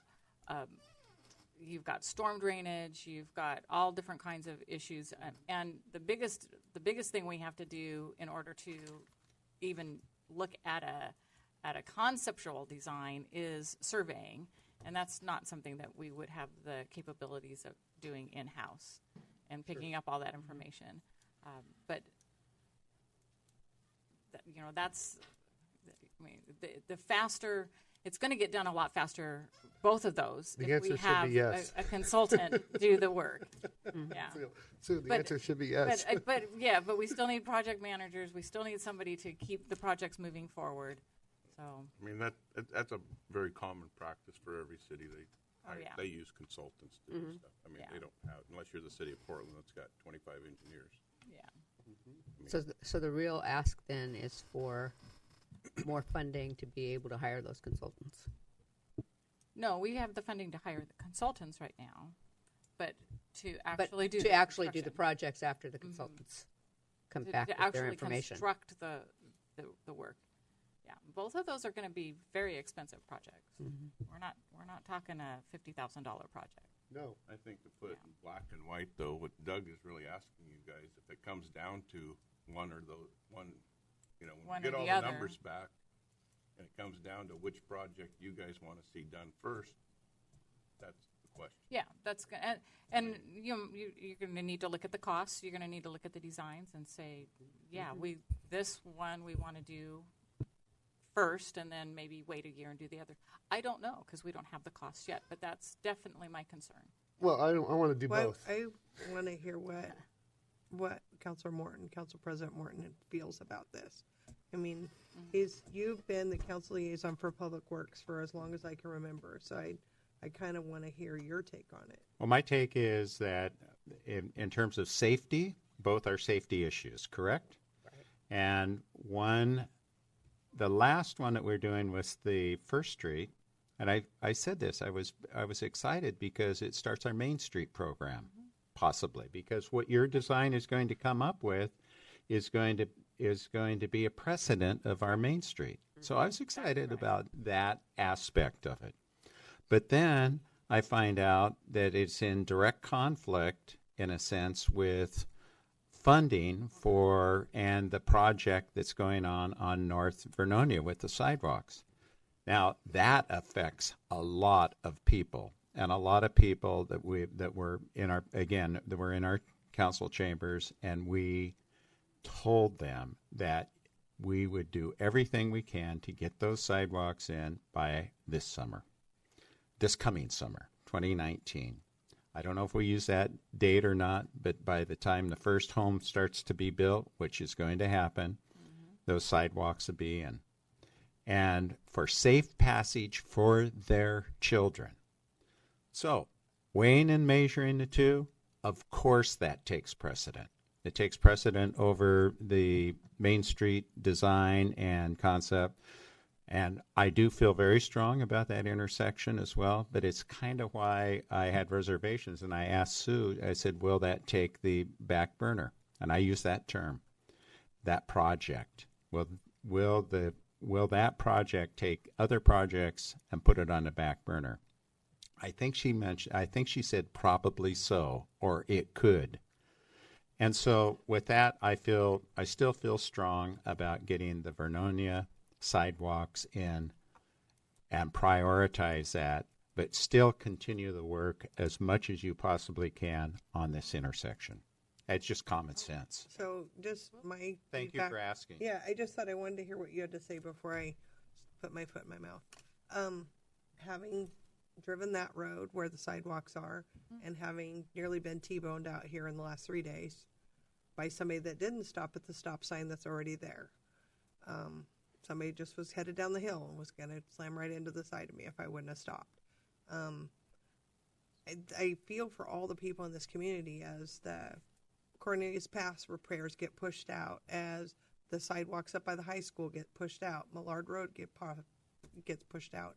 It's like those people up on Vernonia Road have been waiting a long time, and they deserve their turn, and they deserve to have the infrastructure put in place that we talked about. And I just wouldn't want to see anything happen. And it's like that needs to happen, and if the work comes back from Kittleson with a price or better thing and we don't have the money, then it's up to us to find the money. But we shouldn't take something we've already promised back off the table for something else that came in after. Well, and I That's have just my viewpoint. to say, I did not understand that was the choice that was being made. Well, it's not a choice yet, but it's a potential that they could be competing. Because we have already agreed to do those sidewalks, and we have a lot of people depending on that. And they're both safety issues, but that one is one we already committed to. So I would like to have a report on what you have in your STP fund. And I want to know what it's going to cost to do these two projects simultaneously. I won't be able to Well, do cost estimates for a while. or an estimate, and we'll find ways and means of getting it there. Right. Yeah. I mean, we are a team. everything We on are a time. team, and we can figure this out. Yeah, If it'll be a you couple need months help, until we get to the point where we will have actual cost estimates. yep. If you need help, we'll figure it out together. Sounds good to me. Okay. I appreciate the discussion. That really helps me a lot. And I just want to go on the record of saying I would have never voted no if I didn't feel that project out on Vernonia Road might be affected. I mean, that was my reservation of that no vote. And otherwise, I just I'd don't like want to it see us go changed. forward. I just don't want it changed. I'm used to it. I like it. I like pulling my boat out and just boom and all that. Well, I thought that one was locked in. It is locked in. Okay. It is. Anyways. If I want to finish my report real quick and talk about parks. Parks Commission unanimously recommends that the meetings, meeting monthly rather than every other month. Unanimous across the entire commission that they do that. The reason for it is that they've got a lot of work to do, and that's encouraging because they aren't there just kind of twiddling their fingers. They have kind of issues to deal with and projects to do. So can I run that by the council? Is that okay that they meet monthly rather than every other month? Mm-hmm. Little cost, and it would mean probably the secretary's time, and I think that's about it. And that, right. Thank you. Okay, so we're in accord with that, everyone? Okay, we'll get that back to them, and they'll have their January meeting then. What they're doing is researching the connectivity with the trails and pathways throughout our city for pedestrians and bicycles. And they're actively doing that and bringing a bicycle and pedestrian group together with the parks has helped that and initiated that, I think, very effectively.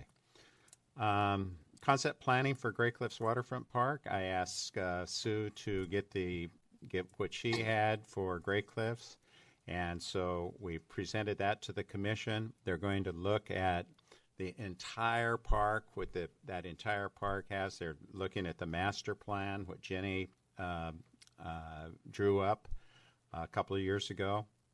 And so they'll probably weigh in on some issues with that. Concepts, not plans, of what that park can be.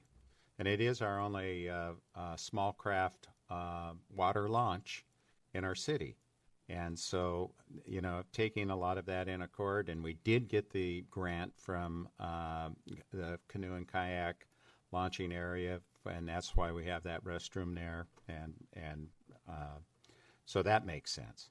Along with that, the float dockage in that area could be very inexpensive. There could be so much going on with that. Sand Island Camping, I appreciate that that's ready to go. That means that a resource for our citizens in our community can utilize our marine park and the camping facilities there with transportation there and back. That sounds to me like a real win-win for everyone. And lastly, Veterans Memorial Plaza, McCormick Park, the upgrades continues, and boy, are we going to be proud of that park as kind of the pinnacle of McCormick Park as you drive in, with restrooms there, with the playground there, with the playground facilities, and now a plaza for our veterans. Thank you. May I have a real quick go back? Yes, you may. I forgot to mention that Arts and Cultural also voted to move to alternate monthly meetings instead of every month. Okay. So It all works out. It all balances. Yeah. yeah, it's a trade. Just trading. Okay, let's see. What Now you know that you can go to back to monthly meetings when you need to. what I gotta talk about, and we met with the regional solutions team and looking at all these projects going on throughout the city. Very encouraged about the St. Helens Industrial Park with future growth there. A lot of different resources at our fingertips. I would say out of all of our projects, that one probably had the most available to it. So that was encouraging, and it's kind of been the target of a lot of our eyes. We're losing a lot of revenue down there, and it's just a hard piece to develop. There is some monies available. So that was a really good meeting, by the way, John. That was fantastic. Yeah.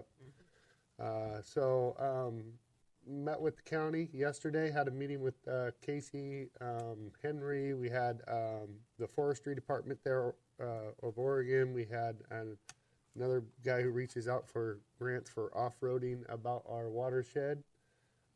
There was probably about 25 people around the table, and very passionate people. The meeting started at 3:30 and was still going until about 5:30.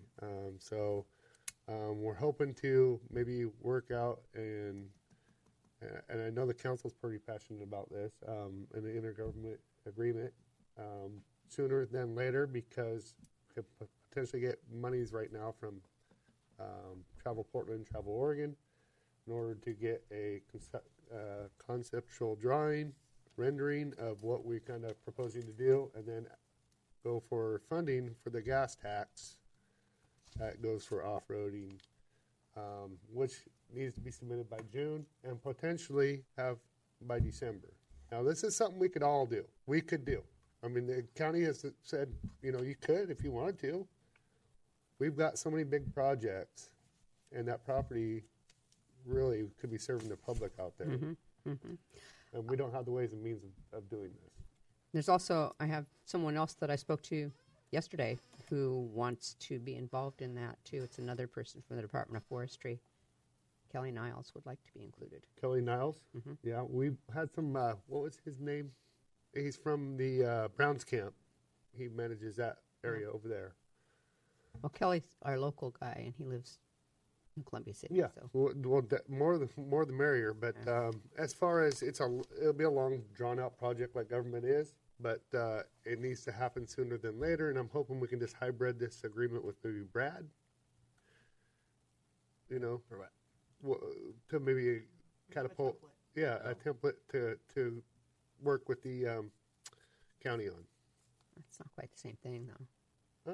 A little bit. I mean, there could be potentially campgrounds out there eventually. Yeah. With camp hosts, so it could be potentially the same type of thing as it Susan, grows. A year ago, there was a bunch of places that had yurts and different ways that you could get grants to get more year-round camping out there. Totally aware. We had the watershed people there. I know Sue and Neil are over there, but the watershed was discussed. And there's one other person that was, I'm trying to think of, that was highlighted in that meeting. But number of motorcycle clubs, and it was really a different, not your usual group to see around a table. It was well represented, and they're very passionate and professional, and it was the level of coordination was, I was impressed. So. Well, I wasn't able to make that meeting, but I would like to continue to be involved in that. Sure. Would another counselor like to maybe be involved with a meeting with maybe John, myself, maybe Casey, and I will. Yeah. In a minute. Henry or Margaret or. I think just another person. I know everybody has their schedule commitments, but I like you having a partner, whether that's Doug or whether that's me. It really doesn't. Yep. I'm not like me. It could be either one of us. Doug has a. That'd be great. Doug's got a big background. So in either or, outdoor if stuff. if he's busy, we'll give you a call. Just have a partner. Yep. Good thought. Yep. Mr. Mayor? If you have schedule stuff, I have schedule You can stuff. be up on the mountain. Coming Mr. down to the Mayor, woods. I think another person you might consider to have on that is our tree farm manager, Brent. Yeah. Because that's going to be an impact on the management of the tree farm. Well, they I are think he would- totally under the understanding that we are harvesting that it is a tree farm. Yeah, There has but been I no- just think he should be involved with that. We've had that discussion. So. Yep. Totally agree. Thanks, Neil. God, there was something else I was going to report on. Maybe I'll just wait till tonight. It's my meeting's almost an hour and a half over schedule, so let's take a quick break and then we'll go into executive session here. Oh, I gotta adjourn. Now we'll take a quick break and be right back because I want to get out of here like everybody else. I'm starting to settle in. God,